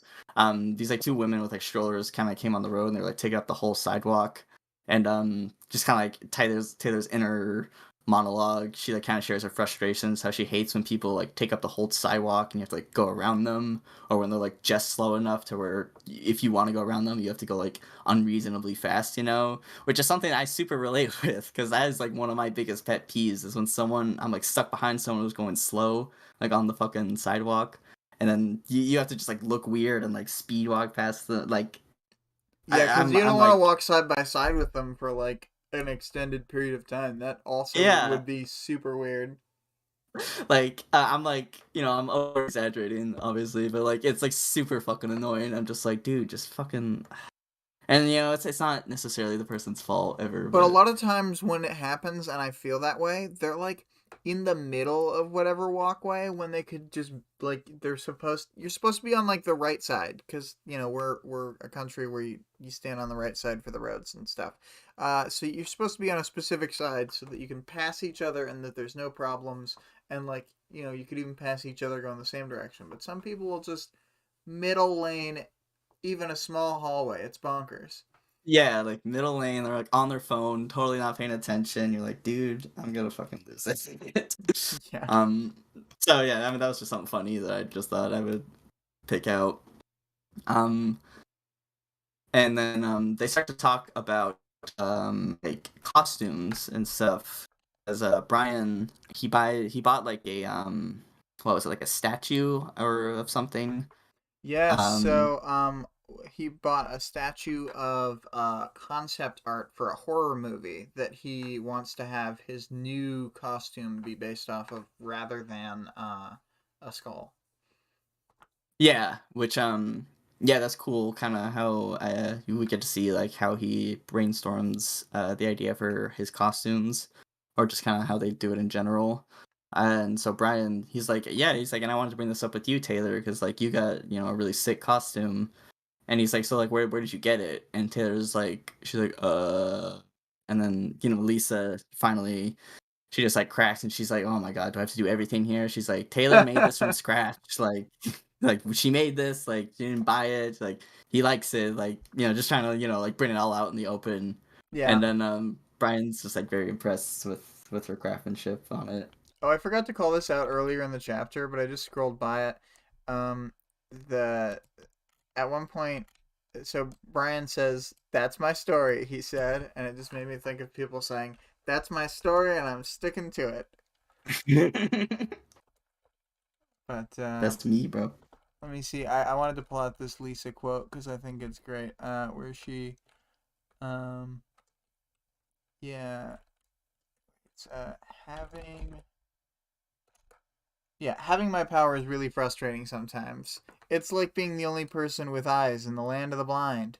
Taylor, Brian is asking you where you bought your costume. Brian, she didn't buy her costume. She made it from scratch. No shit? He raised his eyebrow. Or his eyebrows raised. Yeah. Yeah, and I was actually like reading like the comments back from like 2011, like on this chapter, and one person he's like, I would think like Brian would have a little bit more of a reaction to her like making that whole costume, other than like, oh no shit, nice. I was like, oh, that's kind of a good point, kind of just I, funny. I thought this was a good line. I thought it was like a realistic level. Because, like, they are working with other people with goddamn superpowers. Right, like I mean, it would make sense that she would have some sort of like, you Like know, she's pretty good the costume. type of person to totally min max all of her like powers and like things she can do. She's like she would spec every D&D character perfectly. She's like, well, I actually need it to be this sword in particular because it does on average one more damage. Yeah, she's like, well, actually, I multi-class into paladin at level 2. She's just the master of getting the most out of everything. So Yeah. on the chat we got a couple things. We got um And we got one of my favorite moments in the early parts of Worm is this scene when Brian is asking about Taylor's costume and Alec is just like, "Wait, what the fuck? Please don't put 10,000 Black Widows in our basement." Yeah. Yeah, I mean that's a very reasonable request, I would think. Yeah. He's being um our reasonable king. exactly, as always. Um and yeah, cuz Brian asked her if he can kind of ask Taylor, that is, if she can make him like a costume sort of like hers with the like the spider silk sort of like protective layer that she had of it. And she's like, oh, she's like, I could, but you know, it'd be like this whole thing. Like, I need like tens and thousands of them. And yeah, that's when Lisa's like, oh, we'll just like do it in the loft. And then that's when, you know, Alec is like, no, don't put all those spiders down there. Lisa's Um, like, "This is an excellent moment to get Taylor to spend even more time at the loft." yeah. Um, which, yeah, like, I like that. And yeah, and Taylor, she's almost kind of like flabbergasted. She's like, holy shit, like, why didn't I think of like putting it like at the loft? Like, that's such a good idea. Um, Yeah, and then yeah, Alex just like, yeah, I not sure if I really want this. um and yeah, they were like negotiating like prices, and it started like 2,000 with the homie discount, where Brian finally decides to offer Taylor $1,500 for a suit to be made, to which she actually does agree to do it at that point. They were kind of like talking about it at first and hadn't like really agreed, but she finally did. Then um, and she's like, "Oh, I feel like a little bad about making costumes for these villains, but you know, whatever." So, you know, it's just a nice little kind of touch there to that. Um, Some but more yeah, because compartmentalization. She's just like exactly, yeah. And I will like, how old is Taylor? She's like around their age. So, Taylor is 15, and so she and Brian both age up in June, and it is April. Um, okay, and he's so 17, that's and I okay. think Okay, yeah. Rachel is also 17 or 18, and I think Lisa is 16 right now, maybe 17, and then Alec is like solidly just turned 15, I think. You know, he's younger than the other ones. Okay. Um, yeah, cause yeah, I was gonna bring that up because yeah, she's like 15, getting $1,500, and I know when I was 15, if I had gotten $1,500, I would have been like, ha, I'm rich. I never gotta work again. Well, you got Um, to remember that she just got like like payout of like $34,000 or whatever. yeah, but yeah, it's just always funny for me to think about how they're like, Yeah. like preteens, teens, just like getting mad money. I'm like, damn, I was slacking at their age. Yeah.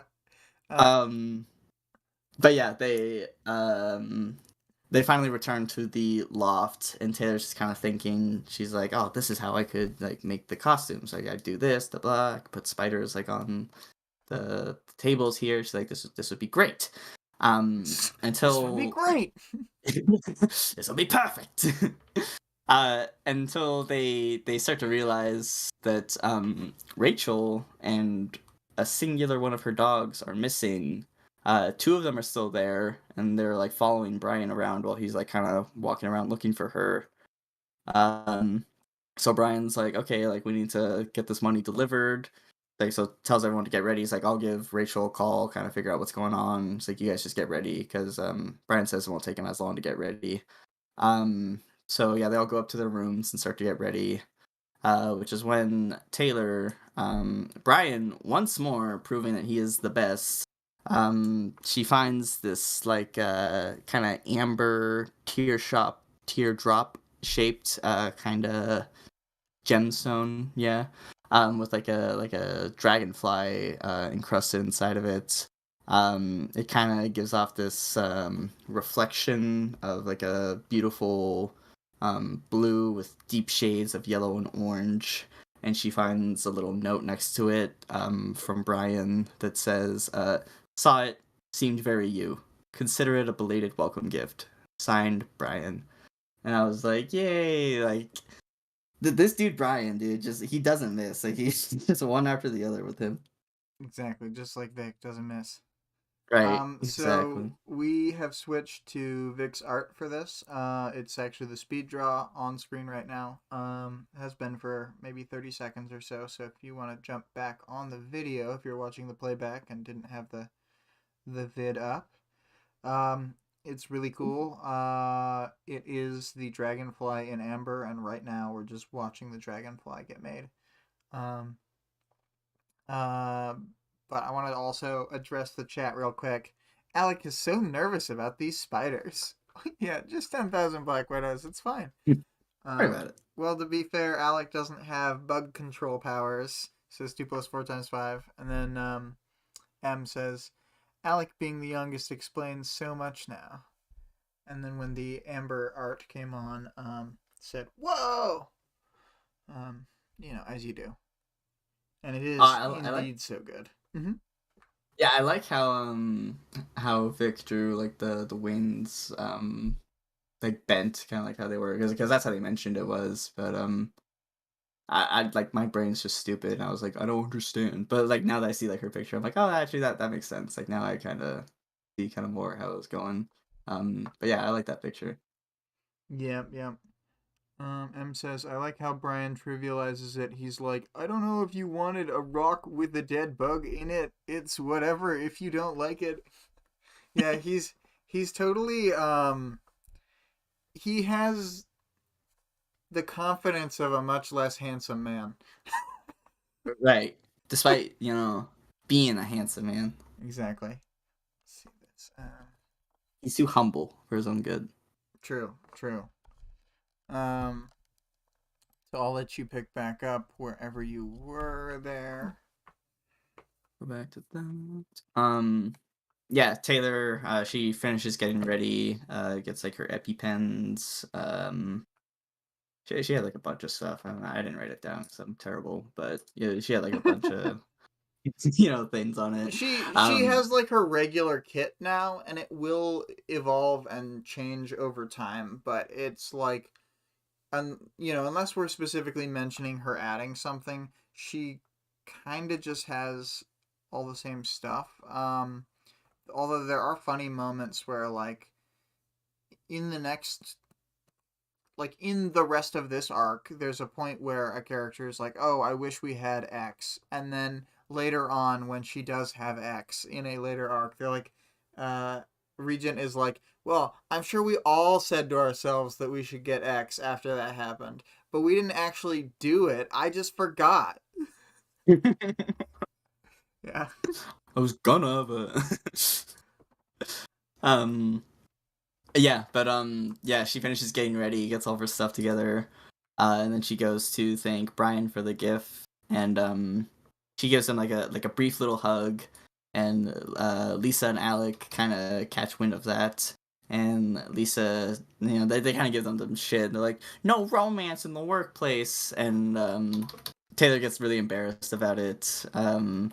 And yeah, it's a nice little scene that kind of reminds us that they're all like friends, and it's just like a bunch of like budding relationships between all of them kind of growing. And yeah, I just thought that was like a really nice kind of touch they added to it. Mm-hmm. um Mm-hmm. yeah, and then once they're kind of all in that room together, Brian, he's like, yeah, I could not get a hold of bitch. He's like, I call her phone, but it's out of service, despite the fact that he had turned it on and activated it that same day. So he's like it shouldn't be, like it doesn't make sense. So he's just like, I don't know, like what has happened. He's like, but we need to go check on that money as soon as possible. And Mm-hmm. then chapter end. Yep. Yep. Greg said about the gift, and Brian's reaction. It's not like I like you or anything. On that Sundere shit. Yeah, they're all anime characters. Yeah. So before we jump down to the character section, is there anything more you wanted to say about this chapter, given um your rather fresh perspective on the story? Um, yeah, I really liked these chapters. Obviously, as I said a million times, I'm really liking kind of what I'm seeing with Brian. Mm-hmm. I'd Mm-hmm. probably say he's probably, yeah, he's probably my favorite character right now. He's just he's just got like all the like he's just hitting like all the right marks for me, like he's just this like fucking this guy who doesn't think he's like doing something too great with his sister, but like really it's actually like a very like a sweet gesture. It's like very mature for him, given that he's only 17. 'Cause I know when I was 17 that was super not on my mind. um so yeah, I'm really liking kind of the progression we're seeing with the characters as a whole. I'm really liking how Taylor's opening up more to her villainous friends, despite the fact that she's still trying to do like mental gymnastics, being like, "Oh, they're villains, but it's yeah, I'm just doing it for blah blah blah." So yeah, and yeah, I've been really liking these chapters. I really liked how we learned about like trigger events. We learned more about Victoria, or not Victoria, Taylor's incident at the at school. Yeah, I really liked these chapters. These were really good to read. Yeah, cool, cool. Cool, cool, cool. So we'll jump into the characters section, and you had just talked about Brian, so I'll read your little blurb that you wrote, which is, Brian shows an immense amount of responsibility in these chapters. He's opened up more about his past to Taylor and how he wants to take care of Aisha, his little sister. That's his whole reason for being in this line of work he's in, and even gifting Taylor that dragonfly encrusted in amber shows that he really does care for others despite his rough childhood. Yeah, yeah. And Yeah, I had we stand Brian. Yeah, we clearly stand Brian. I think Brian is the am I don't know your leanings exactly, but it seems like you might be on the same page as Quinn. Maybe is Brian your favorite too? I think we got a Brian heavy podcast, and that's pretty cool. Brian leaning podcast. Yeah, yeah. Um, yeah. M says I love Brian. Hell yeah, dude. So yeah. Um, yeah. Unless I don't have that much more to say about him really because like we've talked about him a lot, and we will continue to talk about him a lot. But do you want to take away this little blurb I wrote about Lisa? Yeah. Yeah. So when Lisa describes Glory Girl's kind of trigger event to Taylor, she was sort of seemed like she was sort of like intentionally framing it in the way that it makes Glory Girl look worse than she is. Because Lisa has a very negative view of heroes in general, and then just Glory Girl specifically. She gives her whatever the word is for the opposite of benefit of the doubt, which I don't know what the opposite of benefit of the doubt would be, honestly. Yeah, see, I don't know either, but it's definitely like anti benefit of the doubt that she has Yeah. for Victoria. She's like hates her. She's like, ah, that girl. Yeah, that bitch. Um, yeah. And then yeah, she's very supportive of Taylor, and kind of like mainly leaves the floor to Taylor to kind of talk about herself, which is very nice of Lisa. I also like Lisa a lot. Yeah, Lisa's one of my top faves. Top She's faves. my most problematicest fave. She does out a lot of people, so you know gotta watch out for that. Yeah. But then we got Alec. So you had said Alec shares is outside, looking in perspective on Taylor's situation with her bullies, and he's inquiring on why she's not trying to do something about it or why she just takes it. Um, Due to Alec, it helps us see kind of what's going through Taylor's head as to why she simply doesn't send a swarm on her bullies. He also sort of chastises Taylor for talking about pads and tampons while he's eating. Yeah, I think that's the middle part you brought up. I think is really an important point that I hadn't really like said aloud here, but uh, Alec interrogating why Taylor does something and like specifically asking her questions that the audience might have is really good. Like that allows us to um have Taylor explain herself without it being like a contrived thought process. She's able to just like figure out how she would explain it to them. So we get multiple layers. We not only get her thought process about the situation and about what she thinks is an acceptable answer to give to these guys, but then like we get to see yeah, like the sort of more truth of it when she says like, "Oh, it was I know it was Sophia, but I'm not going to say it was Sophia." And then we also get to see like her friend interactions with them. So it's kind of like it does a lot at once, and it's pretty cool. Yeah. Yeah, Yeah, I like how that kind of bounces off. Like her inner monologue of yeah, like how you were saying how it's like because she's her still like being like hiding from her own perspective. She's like hiding her motivations and stuff, and yeah. yeah. So unless you got more to say on Alec, I think I'm all good, and I was gonna move on to the powers, knowledge, and world building section. I got nothing more for Alec. Okay. Um, So yeah, I'll just read this little part I wrote. We get a lot of new information in these chapters that add texture to the setting, background details that arise from thinking through the consequences of things like trigger events, like learning that high conflict areas have more people with powers, which makes sense given the manner in which powers manifest in this like setting and context. Now that we know that people have to be in high stress scenarios, we can see why people in oppressed or underrepresented groups would be more likely to have powers as well. The little things help to ground the setting when they all line up so neatly, like they do here. Um, yeah, we didn't write a lot in this section, but I feel like we just learned so much about the setting. Do you have any like questions about what we learned? I thought that would maybe be something good to talk about. Um, I guess the only questions I have are I'm like sure they'll get answered later, but just Mhm. sort of like what how I think you've actually explained it to me before, but like kind of like how they're like how it's decided what their power is, you know? Like is it like dependent on the situation or is it like something that lies dormant in you always? And then like it It's just kind of like it's kind of closer to the second thing you said. It kind of lies dormant, and it's like somebody explains it later in the book as like if you go through something really horrible, but it doesn't match what your power was kind of like supposed to be like, because the most important thing for a power in my mind is the mindset of the user, like the kind of pathology or whatever that they have, like the kind of way that their mind works. And so that kind of is the core of it, and then it just manifests in all sorts of different ways, sometimes very literally, sometimes abstractly.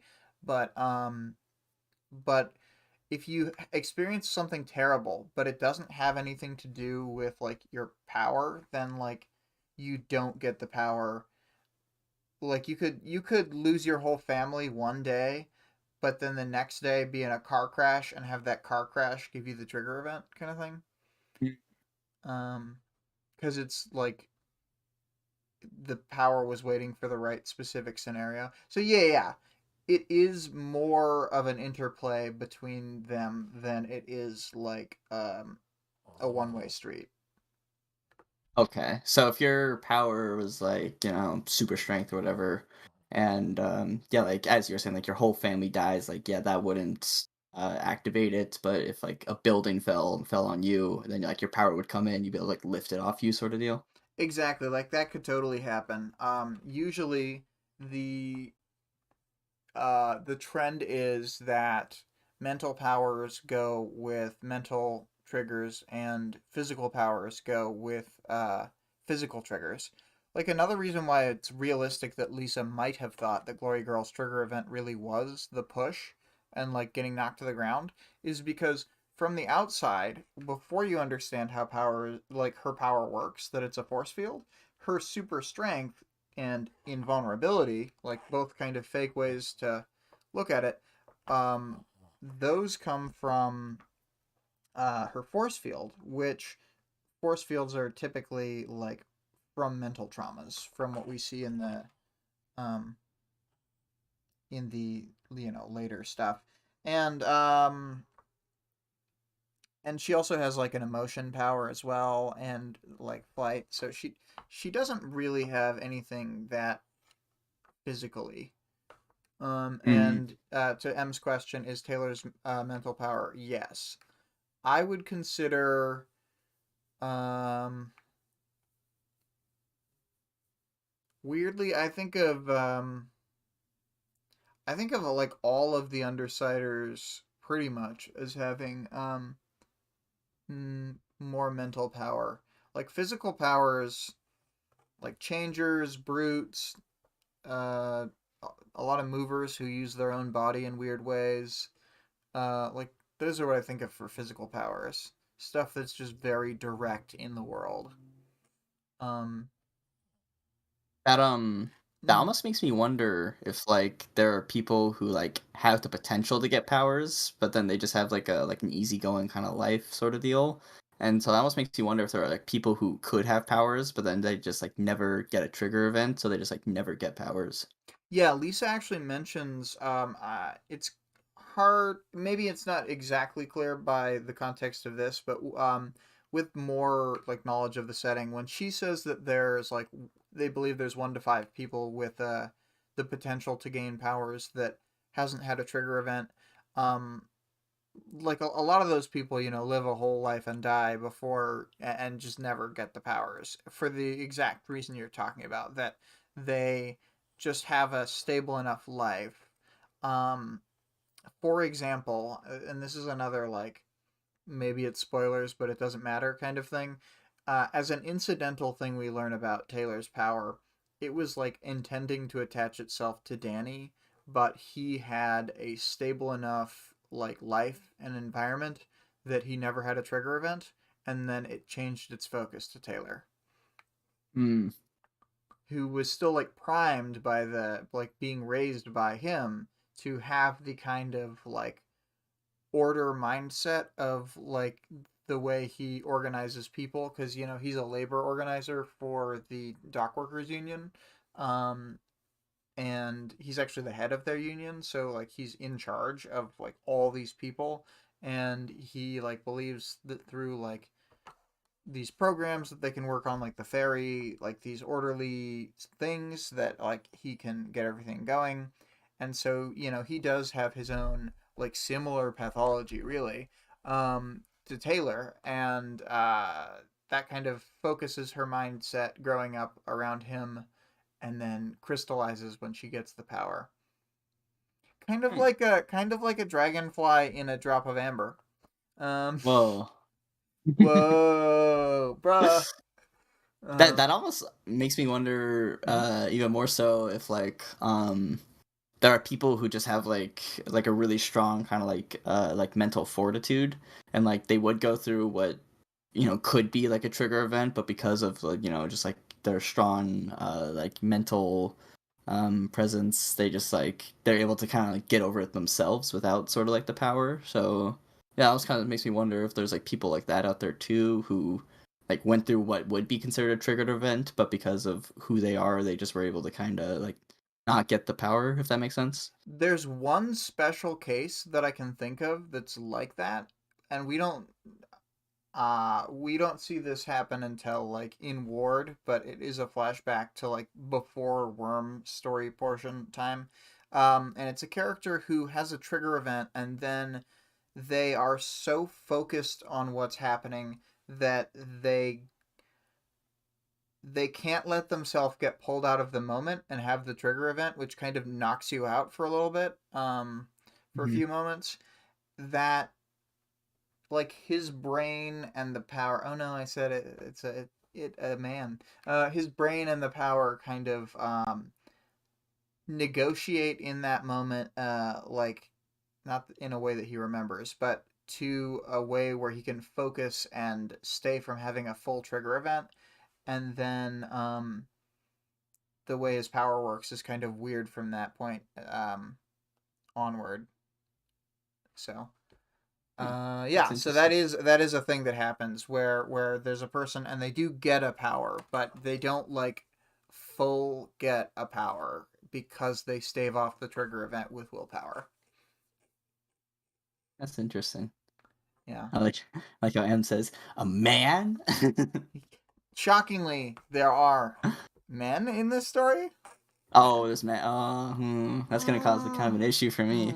yeah, I don't know about that. There's a lot of girl gangs too, though. It's pretty cool. Um, let's see here. Oh yeah, I wanted to make sure to talk about anything else we learned here. We kind of didn't learn that much about like powers themselves, because since these are how people had trigger events, they don't really talk about using the power. Um, I do think it was interesting that Brian's power, like, I didn't get the impression he was necessarily lying about this part, but like flowed out of his hands from his like fist wounds from punching people. Like that's pretty Yeah, crazy. and I find it interesting that his power, like, it was like, you know, after the fact, kind of sort of deal. Like, it was like after he had already beat up his like mom's boyfriend, and like as he was home, like washing his, like maybe it was happening while he was there. He didn't notice. I don't know, but like it seemed like his was kind of like after the event. His like came into fruition a little bit later. So that's So something we kind of learn about the trigger event is that during the process that happens where you get the powers, you get like partially knocked out for a moment, and then like you kind of forget that moment. So he probably doesn't remember that the trigger event itself happened per se, like when it happened, but like got back up and kept fighting or whatever. Like if he had already beaten the man onto the ground, then he could have like collapsed for a second and it not have even, the guy couldn't take the opportunity to do anything because he was already, beaten over. Right. Um so I think that probably happened. I don't think he triggered after the event. I think he didn't notice. Although some characters, when we see from their perspective, like when they get powers, like the way that they perceive the world is instantly different. They just like can't focus on stuff in the same way. There's one where a person just starts seeing like geometric stuff everywhere, and they're like, "I'm going crazy." There's just these points and lines everywhere. That would be crazy. So, yeah. Anyway, yeah, we could move on unless you got more thingies to say. Um, no, I don't think I have anything else really. Okay, so the audience participation question was, what do you think about Taylor's refusal to use powers on her bullies now that she's fought the wards with them? And going to over here, I am going to pull out audience answers. Okay, so starting with Vale. For me, the most obvious and apparent answer is escapism. Powers give her a means of escape, the ability to be completely new and powerful person and express herself through that existence. She wanted to be a hero, according to her Arc 1, Chapter 1 statement, and you can almost hear the glory she sees in that vision of her new self. Now she has friends who have powers and escape with her to be something amazing and new. Strong, capable, victorious, and nobody really gets hurt. It's a slightly darker shade of her every fantastic dream come true. Powers are not real to her. In a way, they are the opposite of real. Real is home with a squeaky step and slightly off center front door. It's a basement that's never used, a broken home, a school where she's either hated or ignored. Powers give her a place to be someone and something new and amazing. Bringing the two together makes no sense at all. Why bring her escape to reality?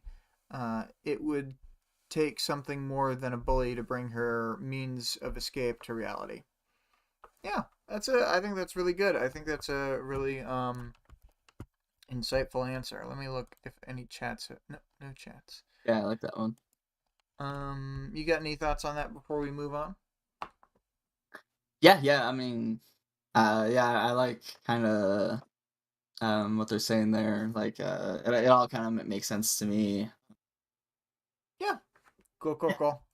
Well, so 2 + 4 × 5 says, I think Taylor is too used to being a cowardly wimp when it comes to her school bullies, whereas being a cape is all new to her and exciting than Pren's, and she doesn't think as much about potential long-term consequences. Also, it makes it easier for her to go all out when she's fighting alongside her new friends, whereas at school she's always on her own. And Greg says Taylor's very goal oriented, which yeah, did you got any thoughts on that one before I move on? Yeah, yeah. I mean, yeah, I agree. For the most part, yeah. Like, cause I feel like she's just like, what's his name? Danny Phantom, almost like living two lives, you know. Yes, she's Like that, you know. much like Danny Phantom. She will become a ghost. Uh, But yeah, like how she's, one person yeah, at school where she's, kind of built this whole pillar of, who she is there, but then, when she's a hero or villain hero, whatever, She's a I completely mean, different there's that person. nerd Danny Fenton, and then there's that sexy ghost Invisibilly or Invisibill or whatever. Um. Anyway, so Greg's answer: Taylor is very goal oriented, which often blinds her to the morality or hypocrisy of actions in pursuit of those goals. She wants to be a hero, so she wants to gather information on the Undersiders. So she joins their team to get the inside scoop. So she has to fit in with the team. So she has to help with the bank robbery. So she shoves bugs up Clockblocker's nose. The first link in the chain is good, so she can justify everything that comes after. Taylor Mm. already decided that attacking the bullies conflicts with her goal of becoming a hero, so she's against it. In her mind, it's not hypocritical because both chains are for the ultimate goal of becoming a hero, even though the actual first action of attack the heroes and don't attack the bullies don't fit. Yeah. Yeah, I like that one too. Yeah, these are all good. And Yeah, then, and I like how Greg was saying, like the first thing that she thinks is good, so therefore, justifies all of her other actions. mm-hmm. And that warranted a purple heart emoji react from Vale, so clearly a good reaction there. So while I was away from the chat, M said, I feel like the origin of her refusing to use her powers against her bullies is rooted in what she expects out of heroes. Like, I don't know how much I can rely on her actual feelings on things. She's like a hero wouldn't do that, and I want to be a hero, so 2 plus 4 times 5 says cowardly wimp is a little bit harsh wording from an outside perspective. It is true. M says, but like is it Taylor wouldn't do that? If that makes sense. Yeah, I think that she kind of justifies her actions with the this outside perspective, like you're saying, and I agree with what you're saying. So she um does what she think is expected of her, despite the fact that it's not really her, and in a more genuine sense, it's not really that much like the heroes either. Um, 2 plus 4 times 5 says in chapter 1.1 or 1.2, Taylor thinks I'd be arrested by any of the capes in the city if I went carry on my school, but my dad being angrily disappointed in me is what gives me actual pause. So yeah, That's a there's good quote. I like that. it's a good pull. Um, So yeah, I mean, like she wants, and it's kind of what I was saying too about like the heroes having like more of a stable home. Like usually it's people who wouldn't want to disappoint their family in some sort of traditional society sense, and like Taylor even has that, but because of this justification, she's able to like bypass that, and like Lisa does not live with her family. Rachel does not have a family. Alec does not live with his family. Like, you know. Oh, and 2 plus 4 times 5 says, it's not a direct quote, obviously, but it's something she thought about. Yeah, no, yeah, that was, Yeah. it's near enough. Like, I remember the wording being similar to that. Mm. She definitely in chapter 1.1 in the bathroom scene thinks about how um she she imagines her dad seeing her on the news. Um M says her dad is another outside influence, though I guess I don't believe she has something inside of her personally that motivates her to do what she thinks is the right thing. Hmm. Hmm. Yeah, Interesting. cool stuff. Um, and 2 plus 4 times 5 says that's a good point. I agree. Um, so, Yeah. I think we've read all the answers, unless you have anything to add, Quinn. I was gonna read this next part.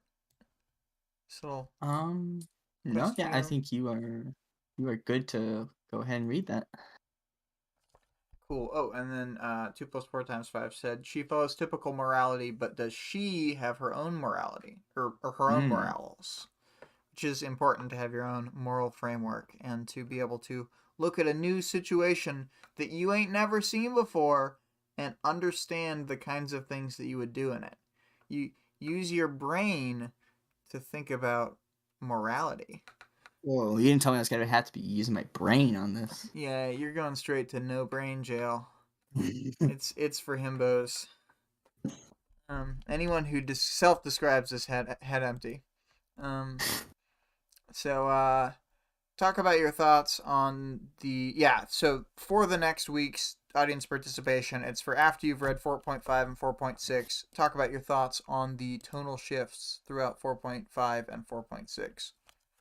There's some real mood whiplash in the rest of the arc, I would say. Like that's something that happens a lot in this arc. I mean, I'm excited. even the end of 4.4 is kind of mood whiplashy because it like goes from them having a good time to like we can't find the money or our last teammate. So and then yeah, I'm gonna start playing the music we'll ride out on, and it is again it's Mist Over Pendle by CO.AG Music. That's what we'll be using for this arc. So I just wanted to go over the last section. It's just the links. Yeah, Mist Over Pendle by CO.AG Music. The author of the work being discussed can be supported on Patreon at patreon.com/wildbow, and the full text of the work can be found for free online at parahumans.wordpress.com. There's also a fan-made audiobook of the entire work at audioworm.rain-online.org. And those links, as well as the Discord server link, can be found in the description. Also, I don't know. I feel like I had one more thing I wanted to plug, but I'm not. Oh yeah, yeah. The new. It's not super far in, but the new full cast audiobook is coming out very slowly. They're dropping arc by arc as they finish them. There's 2 arcs out right now. It's pretty cool. I think it's honestly going to come out slower than this, so it's never going to overtake us in a way that we can use it for the weekly like audiobook or whatever, but that's fine. It's still fun that it's out there. And yeah, thank you Quinn for being on the program. And thank you everybody who's been in the chat, helping out, providing content with those chats. Yeah, Quinn, any parting words for anybody? Yeah, just thank you for listening to me ramble about Worm. It's always fun. Cool. Well, bye everybody. It's been a fun stream. Bye. Bye everybody. Bye.